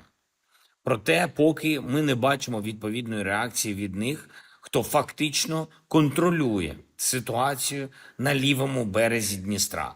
І якщо вони підіграють Росії, це одна справа. Зовсім інша справа, якщо вони дійсно хочуть допомогти людям у Придністров'ї. З нашої сторони готовність є. Слава Україні! And Hiram Slava. And with that, that is the end of the speech from President Volodymyr Zelenskyy, and that actually wraps up our news night. And what a night it's been. Not really for the news. While the news was big, it was really for the fundraiser. I mean, I was just blown away with that. We've gotten up to nearly $21,000. It's $20,731 as of right now on the fundraiser. And that's insane. Once again, I want to remind everyone, we haven't had a fundraiser like that in, I think, about 2 years at this point.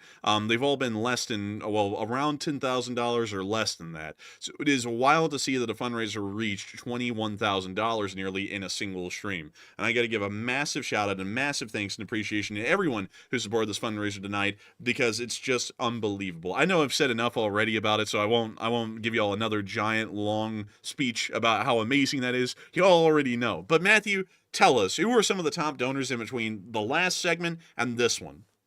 All right, so we did get that 800 from Rita Fuchs, which is a massive donation as well. We also got that 101 from Jack Ray, as well as a 50 from Ryan Ostar, as well as a 50 from Paul Liam, as well as Boulder Boy, Kevin Farringer, Bruce C, and also Willie West. And that is all of our top donors for the night. So once again, a huge thanks to all of the top donors and everybody who's donated tonight, because you're making a huge difference to help out with the fundraiser and to help those fighting the fires in LA, which right now is a terrible disaster. And I'm sure they're appreciating that help. But Enforcer, what say you? And I got to give a massive shout out and a big thanks to all of y'all once again. It truly is amazing to think that all of the donations that came in, big and small, the ones we were able to call out and the ones we weren't, were able to come together and make this fundraiser possible tonight. We haven't seen a fundraiser like this in a long time. I got to be honest with y'all, I was blown away. Fundraisers make me incredibly happy when they do amazingly well. When fundraisers just are fundraisers, they're nice, but they don't really like get me over the top.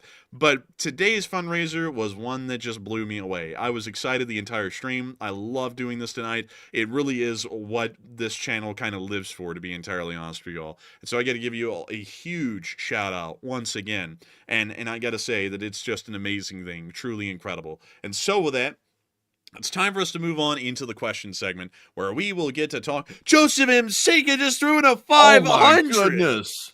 Dang, Joseph taking us over the 21,000 mark. Look at that. That is crazy right there. Truly crazy.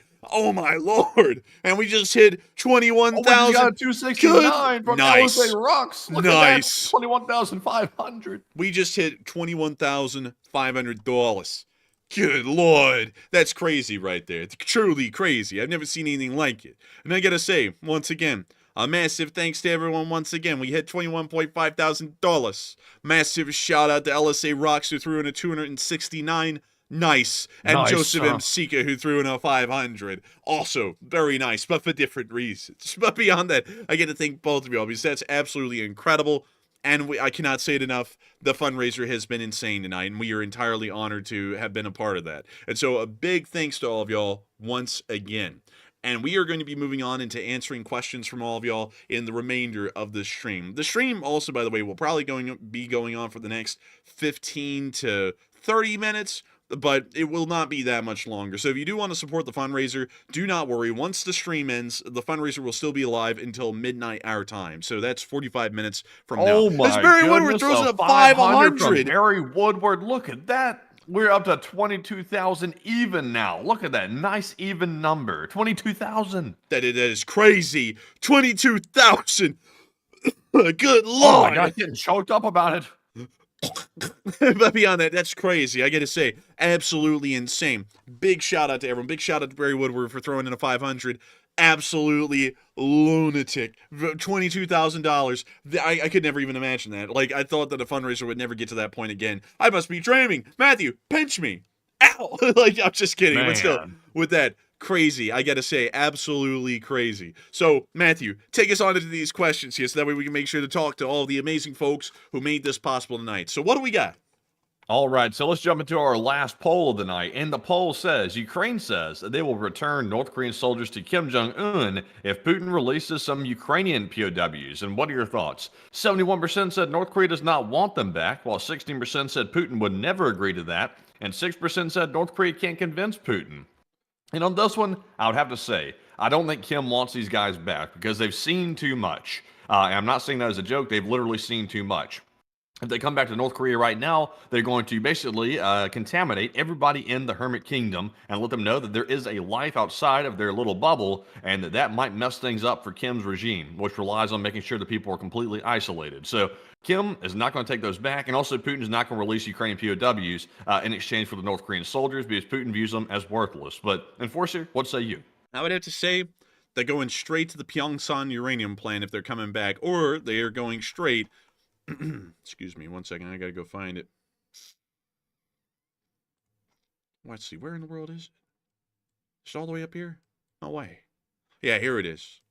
They're going to be going straight to the Hamhung coal plant. They're not getting away from here. Like, it's like they're going to a labor camp if they return. Like, that's the truth. They're going to the gulag. And by the way, folks, just got to remind everyone again, if you ever want to find a gulag in North Korea, morbid curiosity getting the best of people sometimes. Do not worry. It's not that hard. You just go right up here, straight to this area, to the good old Gulag service road, and you can find yourself Camp 25, which is a gulag. And they will be going back here. Because one has to remember that surrendering in combat, technically according to the modern-day North Korea, is paramount to treason. So these people have betrayed the Democratic People's Republic of Korea, and they will be treated as traitors if they return. Executed either, or they'll be sent to a labor camp like this one. It's going to be one thing or the other. So sending these people back is practically a death sentence, to be entirely honest. If Zelenskyy really doesn't care about him. I mean, it's unfortunate because these people were forced there and really didn't have a choice in anything, and now they're pretty much going to be forced to be sent to a gulag now. But I would say I wish that Zelenskyy would extend some compassion to these North Koreans and pretty much just allow them either to go to North Korea or to the United States, because they're not going to be received well returning to North Korea. They're going to be in the hostile class. They're either going to be executed or put in the gulag. So with that, I hope that addresses that the best I can, at least, with what I got. And with that, we are on to the next one. Also, another idea is Zelenskyy could offer these North Koreans the opportunity to basically get free of North Korea, perhaps have maybe Ukrainian citizenship if they're willing to fight in the Ukrainian military from this point forward, or at least serve in some capacity or another. That's another option as well, instead of basically sending them back to the gulag to serve a death sentence. Yeah, it's like if they're sent back, if they're exchanged with the North Koreans for Ukrainian prisoners, that isn't going to do well at all. Those people are going to be executed or tortured when they return. It's like I feel actual compassion for the North Koreans, because it's not like they're the Russians where they kind of have a choice where they could leave the country and escape. People in North Korea can't really escape. These people have lived a shitty life under a shitty government for their entire lives. They don't know anything different. They hardly get fed. They're forced conscripted into the military, and then these people in particular were forced into Russia to fight against Ukraine. They didn't have a choice in anything at all. They didn't even have a choice in their lives. So when speaking about the North Koreans, I have a lot more compassion for them than I do the Russians, because the Russians generally do have a choice, and a lot of the sick folks in the Russian army are sick for the hell of it. The North Koreans have no choice, and that's why I feel pretty sad for these folks. I'm like, that's not really a good idea to send them back, because it's not like things are going to be fine for them. It's not like they're returning back to a country like Russia where they might just be discharged and sent home. They're returning to North Korea. They're going to torture these people or kill them. And so with that, I hope that does address that the best I can. And with that, we are on to the next one. All right, we've also got our Morse code decoders of the night. Tonight we had Cliff Simonson, Mark Hodges, Earl Bernew, Kevin J, Paul Schultz, David Millsaps for Royal Fluffiness, and Arabelle Garbo. They said the Morse code decipher says Russia gets no respect. I'm telling you, no respect. They asked for the trucks back, and even Syria said no. LOT, LSA. And ding, ding, ding, ding, ding, ding. Shh. And that's the sound of money. Y'all got that dead on the nail. That was the Morse code message of the night. Oh, man, I'm telling you. I get no respect around here. Oh, man, I tell people I have a formidable navy. Oh, man, they tell me it leaks. Oh, man, I'm telling you. Oh, man, it's not a leak that you cook with. Oh, man, I'm really telling you. Oh, man. Oh, man, when I was growing up in Russia, my parents didn't like me. Oh, man. The toys I had in the bathtub were a radio and a toaster. Oh, man, I'm telling you. Oh, man, and it was real rough. Oh, man, my parents are stupid. Oh, man, in the Ukraine war, they didn't fight for the Russians or the Ukrainians. Oh, man. They fought for the West. Oh, man, I'm telling you. Oh, man, real dumb. Oh, real dumb. Oh, and my wife's not a looker, too. Oh, man, her name's Olga. Oh, man, that already tells you enough as it is. Oh, man, I'm telling you. Real hag. Oh, man. But anyways, y'all did get the Morse code message correct. Dead on the nail. And I gotta congratulate y'all for that. And that was y'all's prize, was hearing a bad Rodney Dangerfield impression. But anyways, with that, it is time for us to move on into the live chat. So what do we got, Matthew? All right, so real quick, I saw activists say that Zelenskyy has offered to allow the North Koreans to stay in Ukraine if they want to. I was doing some research here to see what the terms were about that offer. It looks like Zelenskyy did make an offer like that. He said for North Korean soldiers who do not wish to return to North Korea, he said there are other options available. In particular, those who express a desire to bring peace closer by spreading the truth about the war in Korean and in the Korean language will be given the opportunity to stay inside of Ukraine. So it sounds like if the North Koreans are willing to film, like, for example, honestly, a propaganda video is perfectly the way to say it, then they can stay in Ukraine from the sounds of it based on Zelensky's offer. Nice. That's good to hear. I'm glad to hear that he's extending compassion like that, because I would hate to know that they only can be returned back to North Korea and that's it. Also, Matthew, I don't know if you saw this, man. If I saw this in the live chat, I gotta laugh out of this. Anthony Gordon's like our subtitles artist, man. He said this dude doing the Rodney Dangerfield. It's like, yes. It's like, yes, that was the thing. Like, that's the joke. There's nothing new. Then next thing you know, he's gonna be like, this dude's reading off my live chat. It's gonna be like, yeah. It's like, man, honestly, we need to get this guy a job writing the subtitles below our videos. That would probably do pretty well. But anyways, with that, also I like how it's this dude. Like, it's not like the host of the channel. It's just this random dude who just happened to be on the Enforcer. I like that. It's keeping it real. I really do appreciate that. That's actually pretty funny. But anyways, with that, we're on to the next one. And our first live chat question goes to Old Warrior, who says, do you think Turkey will back Syria against the Russians? Yeah, I think so. Actually, that would be kind of weird to say, because Turkey is actually encroaching on Syria at the moment, especially the SDF-controlled area of the interim government. But I think they had actually backed the Syrians against the Russians, because generally the Tahrir al-Sham, which is one of the bigger factions that's currently in the interim government right now, is somewhat backed by the Turks, so they would want to back them up still. So I think that they will probably back up the interim government just for the fact that the HTS makes up a part of the interim government. Not the whole of it, but a part of it. And for that reason, they would want to continue to back them up. So I think that they would. And so with that, I hope that does answer that question well. And with that, we're on to the next one. And this one goes to Kachulian343, who says, I think Ukraine and Syria have a strong friendship ahead of them if things stay the course. And what are your thoughts? And reread that one again. They said, yeah, I think Ukraine and Syria have a strong friendship ahead of them if things stay the course. And thoughts?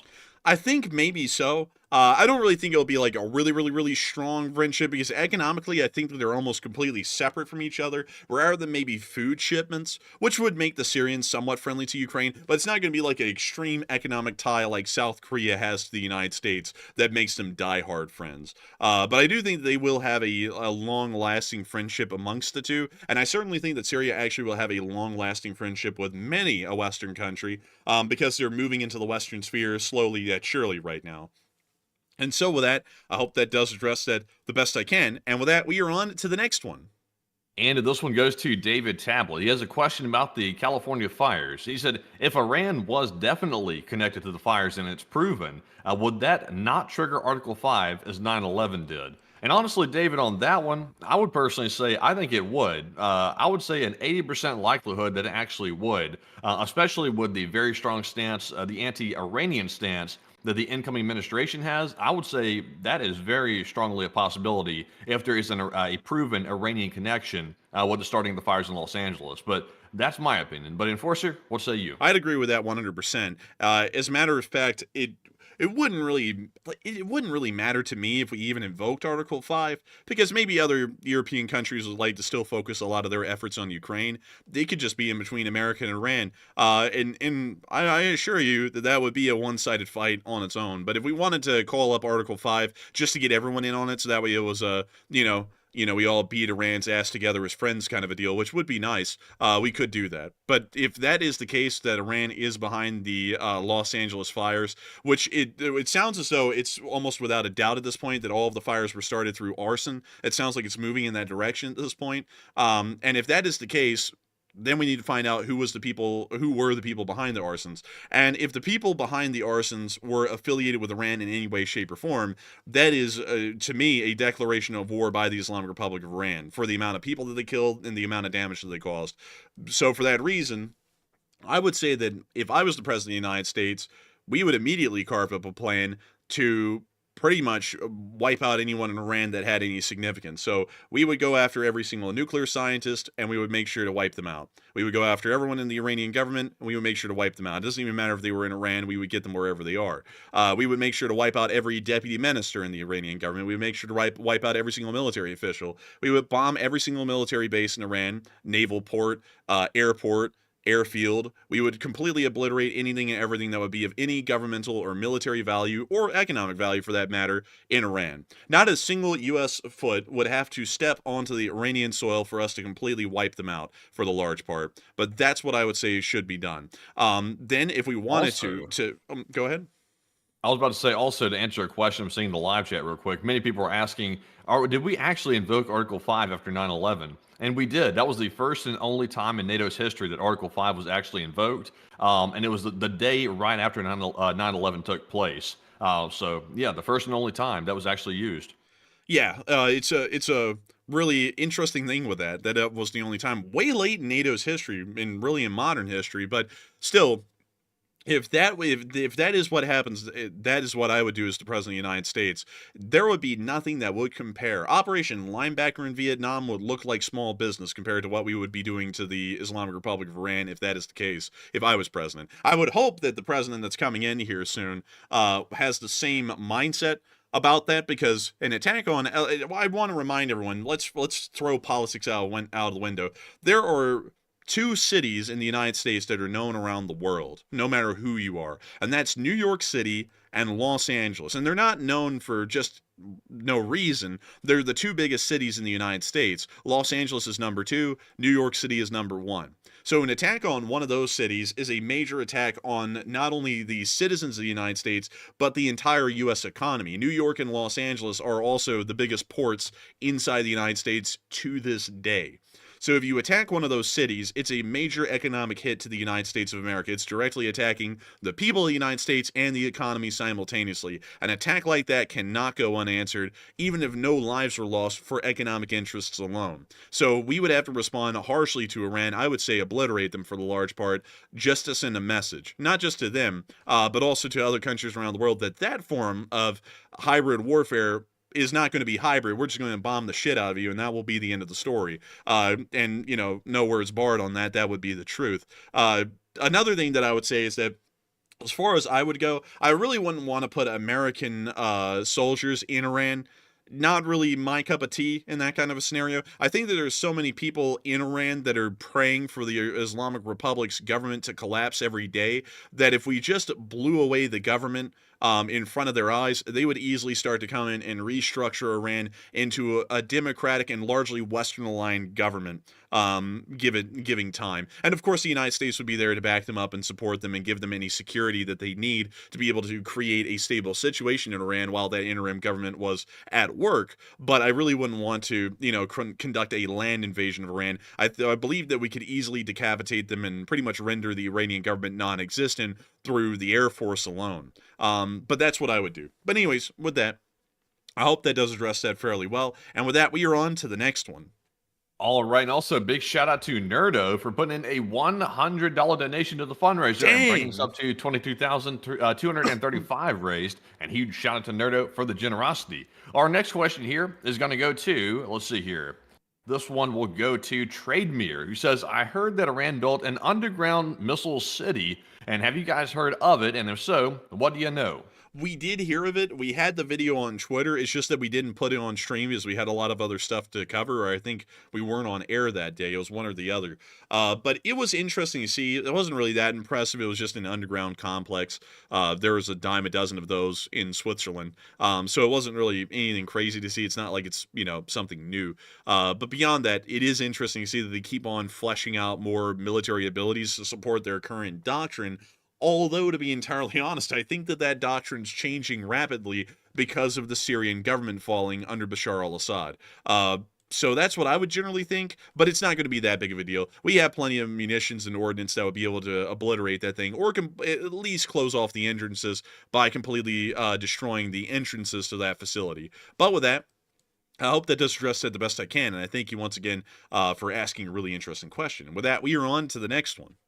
All right, and this one goes to Fayuma, who said, I saw yesterday or the other day that the top Syrian president or the leader refused to shake hands with the German foreign minister, Anna Baerbock, because she is a woman. And so is the new Syrian government still living in the Stone Age? Not really. It's a bit of an interesting thing with that.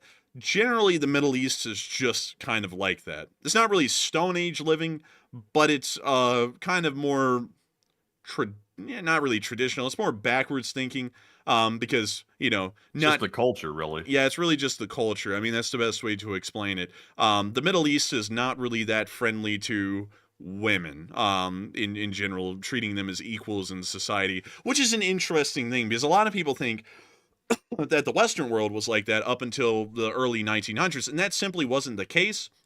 The Western world generally was very polite to women. In fact, generally, if you read of any text at the time, generally women were treated as well above men. That's why they weren't allowed to get into menial jobs for large part, unless you were incredibly poor, and then you could get into one. But it was considered to be bad dojo if a man of good financial standing in the Western world put their wife to work. It was like, what the hell are you doing? You know, she's not supposed to be working because, you know, she's just this nice little dainty thing. Go put her in your house and let her live a nice, comfortable life of leisure. Because, you know, working, especially back then, was hell.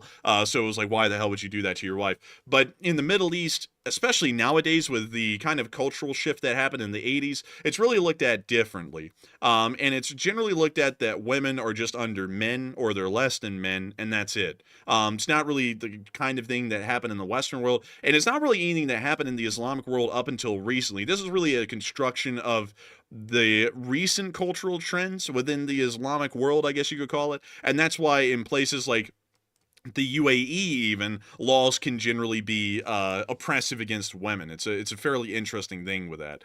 And so it's just bizarre like that. Like that's the only thing. It's not even really the culture. It's just more so the modern prevailing thought. Because in Saudi Arabia, women used to be fairly forward in society up until a major incident happened in Mecca in the late 70s, and then Saudi Arabia started to revert. Well, not really revert even. It's just that they changed and went in a different direction, and that's when women couldn't drive and all that kind of a deal.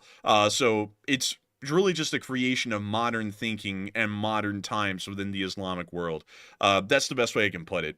But Iran really sucks that way. I mean, if you think that someone not shaking the hand of a German minister just because it's a woman is a bad thing, Iran will beat women because they do not wear the proper attire in public, and they'll cane them, which is where they take a specific kind of I forgot what kind of a cane it is. It's a certain kind of a cane. It really hardens when it dries, and it hurts like hell is what people what people say. But if a woman is not dressed appropriately in public, wearing, I believe it's not a hijab, I believe it's a burqa. A burqa? Yeah, I believe it's a burqa, which is pretty much a full body cover. If you're not wearing that in public, they'll cane you. And that can actually break bones sometimes. Those canes are that hard. So with that, I hope that does address that fairly well. But yeah, it's just kind of how they are. You can't like the Western world should take offense to that. I mean, that's pretty stupid. But at the same time, we kind of have to overlook things like that a little bit because we still want to move them into the Western world. And over time, with enough exposure to the Western world, that kind of thinking will fade away. That's generally how we have to deal with it. Because, you know, if we go, oh, that's stupid, and then we throw them away, they'll probably move towards the Iranians, and then they'll only revert even further. So I hope that addresses that well, at least the best I can. It is something very stupid. I don't get it at all. I'll be honest with you all, just speaking like culturally on the Middle East, I just don't get it. Like outside of Turkey, which is fairly forward because of Ataturk and everything that happened with that culturally, the Middle Eastern world from the 80s onwards doesn't make any sense to me. Like it like at least as far as like their beliefs culturally. And I'm not speaking about on the religious side, I'm speaking on the cultural side. It just doesn't make any sense. You know, like things like polygamy, like you know, of course, coming from a non-polygamous society like the United States doesn't make any sense at all. And you know, and sometimes they'll say, well, that doesn't really happen, but that's metropolitan populations where non-polygamous relations happen. That happens in rural areas a decent bit, and it's like that just doesn't make any sense. And there's a whole bunch of other things as well, like not letting women drive or not allowing for universal suffrage. If there even is a form of a democracy in some of these countries, like Saudi Arabia, doesn't have elections. It's a absolute monarchy. So, you know, you just have the royal family and they run the country. But it's like, I just, like, culturally, things in the Middle East are a little bit weird and don't really make a lot of sense, at least past the 80s. Before that, though, it made a good bit of sense, and it was like, oh, well, it's like... Whoa, wait a minute. Dang! $365 donation from LSA Rocks. Look at that. We're up to 22,600, literally right now. You shout out to LSA Rocks. Krass! Absolutely krass! But still, big shout out once again to LSA Rocks. And I hope that does answer that question well. And we are on to the next one. And our next live chat question goes to Avro, who says, did you hear that one of the Canadian Scooper aircraft was hit by a drone, but the parts were sent and hopefully will be flying again shortly? And I believe it's flying again today, actually. I think that was yesterday or the day before that got hit with a drone. So they've got it fixed by now, and I think it's flying once again. But Enforcer, what say you? And that's great to hear, because we are hearing that there may be some sort of a concerted effort to sabotage firefighting operations by some people pretty much flying drones within their flight path and trying to collide with the aircraft, causing damage. Hopefully they can find the people who are doing that and, you know, of course, hold them responsible. But beyond that, it is great to hear that that plane is up and flying again today and back at its firefighting tasks. So that's great to hear. And so with that, I hope that does address that the best I can, at least in my opinion. And with that, we are on to the next one. And this one goes to You're Taking My Life, who says, what would happen if one of the Russian cruise missiles veered off course and somehow hit Chernobyl? And could the concrete thing they built, the sarcophagus, survive an impact from a missile? Interestingly enough, the concrete sarcophagus has been covered by a bigger sarcophagus, which you can see right here. This thing is monolithic. It's huge. And it was meant to contain the old sarcophagus and the reactor. Let me see if there's any pictures of this. So there is the old sarcophagus. A little bit, you can hardly see it. But let me see if I can find y'all a modern day picture of this thing. These are not pictures from Chernobyl. So let me go see if I can find let me go see if I can find it online. The Chernobyl power plant.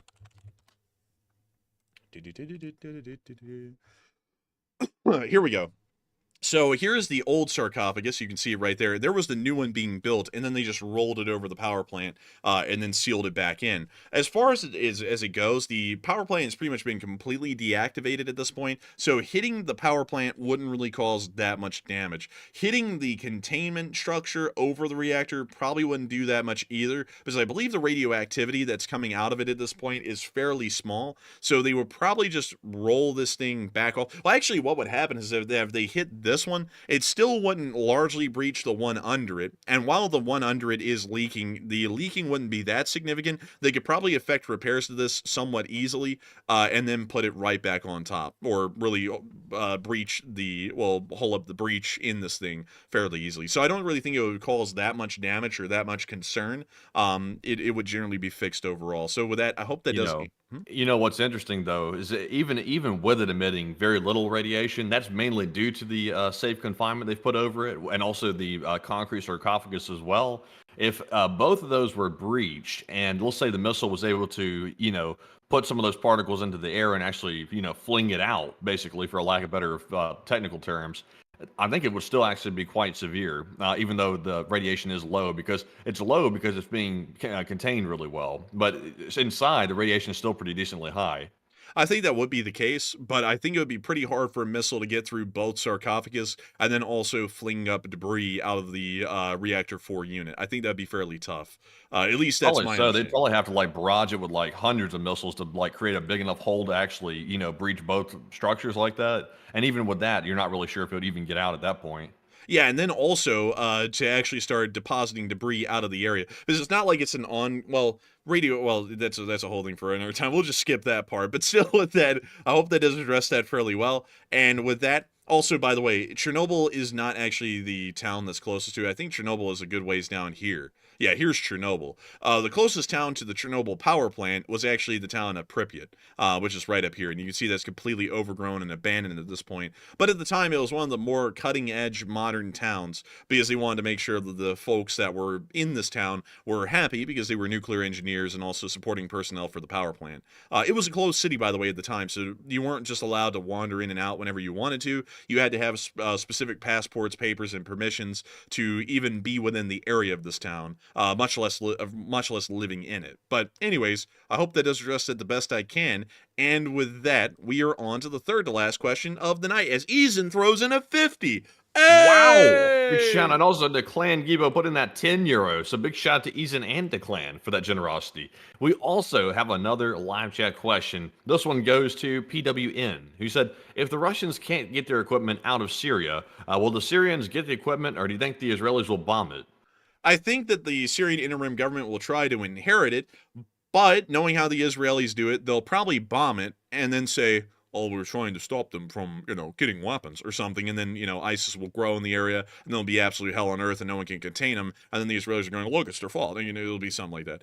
Really, because we're all for Israel fighting Hexbollah and Hamas. But I still have to say, even at this point, I'm not really a big fan of what they've been doing in Syria, because it doesn't really make that much sense when you look at it in a more open or big picture kind of a sense. But anyways, with that, we are on to the second to last question of the night.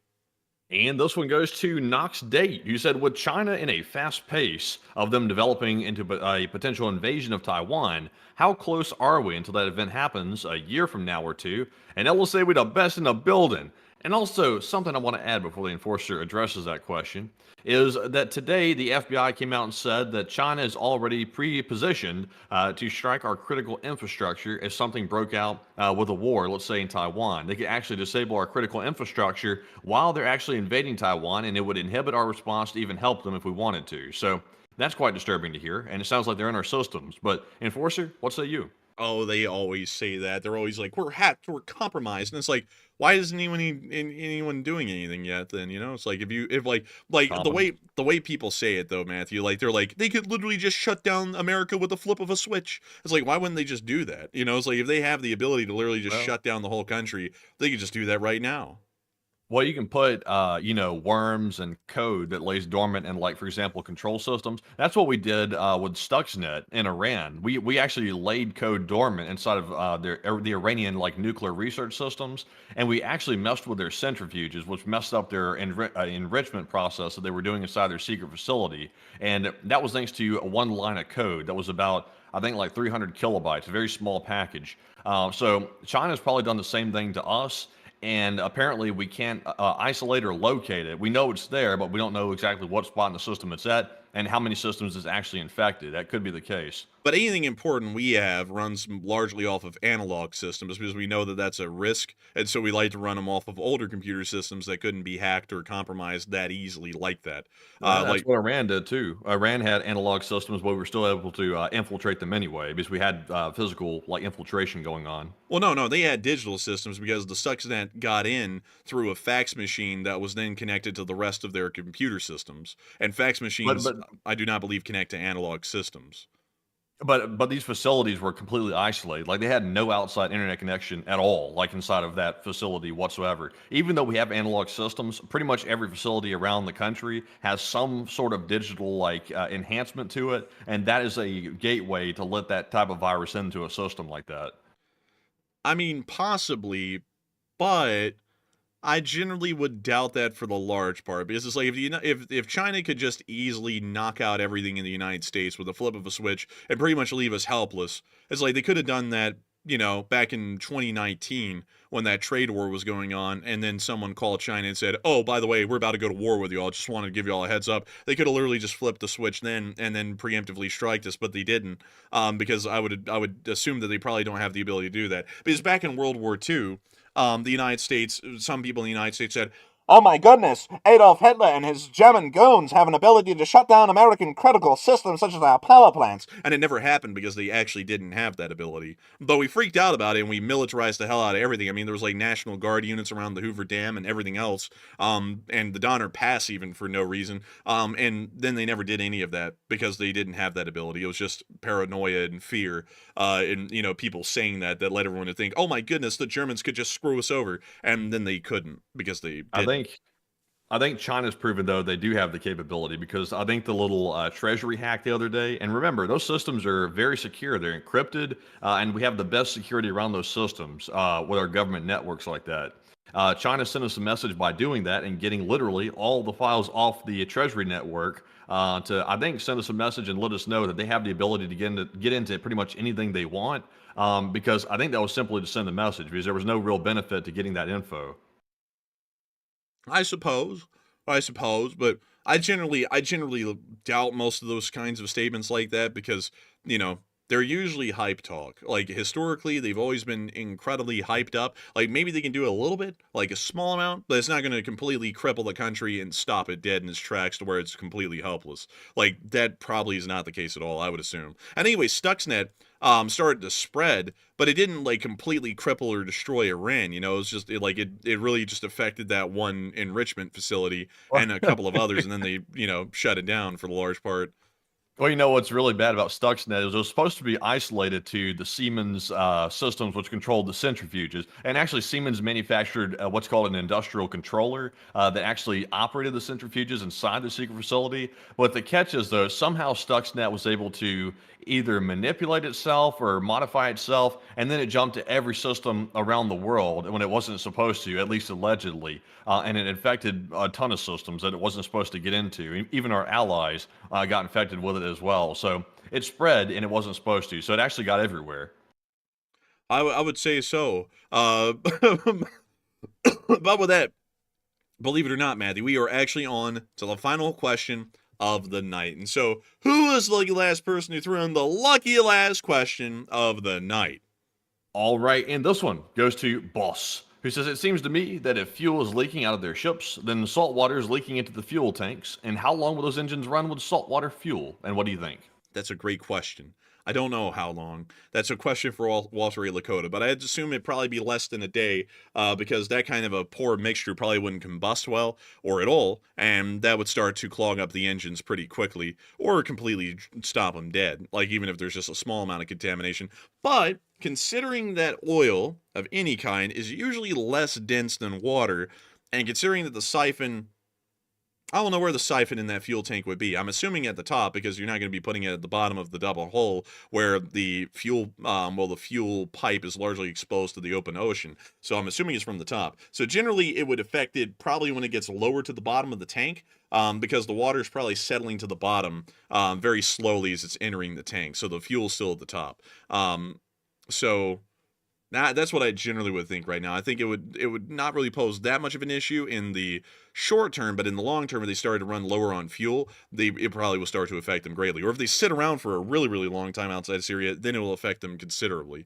But with that, I hope that does address that incredibly well. And that is the end of tonight's stream. A really crazy night, mind you, because we only got to a peak viewership of 8.8 thousand viewers tonight, which isn't that many. I mean, there's not that much. It's only like a football stadium worth of people. And somehow 70,000 people watched this stream from beginning to end. We are entirely honored and grateful to have been able to run this stream for all of y'all tonight, and we are entirely honored to see Barry Woodward throw in another $221 donation and get us up to nearly 23,000. We're just $60 short right now, but we have gotten up to nearly $23,000 raised in this fundraiser. Right now, as of the final count that we're going to make on air, it's at $22,940 raised for the Los Angeles Fire Department Foundation. An absolutely incredible thing to see that so many people are able to support it, and we are honored. And there we go. LSA Rocks just, well, hang on, wait a minute. We're right went over there. Wait a minute. Are you sure? Yep, it's $23,005 now. Look at that. We actually did it. We just made it up to $23,005. Absolutely amazing to see. We had $23,000 before the fundraiser ended. And of course, we are entirely honored and appreciative of each and every one of y'all and y'all's support to the fundraisers. It's absolutely incredible. And y'all have made it once again possible for the Leaf Spring Army to live long and never truly die. And so with that, we will see you all on Tuesday at 10 p.m. Eastern Time to cover the next 24 hours of news from around the world. Thank you all so much once again for watching, and good night, good luck, take care, stay safe, Slava Ukraini, long live the Republic, and long live the Leaf Spring Army. The Leaf Spring Army will never die. And with that, folks, tonight's fundraiser was one to remember, and it'll go down in the books as one of the biggest fundraisers we've ever had on the channel. And thank you all once again for making that possible, because it was thanks to all of your generosity that the LSA was able to pull through yet again and raise over $23,000. Tremendous to see, and I don't see anybody else quite doing it like that, and the LSA made it happen. So huge shout out to every single one of you, and I was proud to be a part of it with all of you as well. But with that, folks, we will see you all on Tuesday night at our regular time. And also, I will maybe the Enforcer will, see you tomorrow on a short war video if there is enough news to cover. But with that, in the meantime, get some rest. Thank you all once again for another great stream. And of course, Slava Ukraine, Heroam Slava, God bless America. And with that, good night.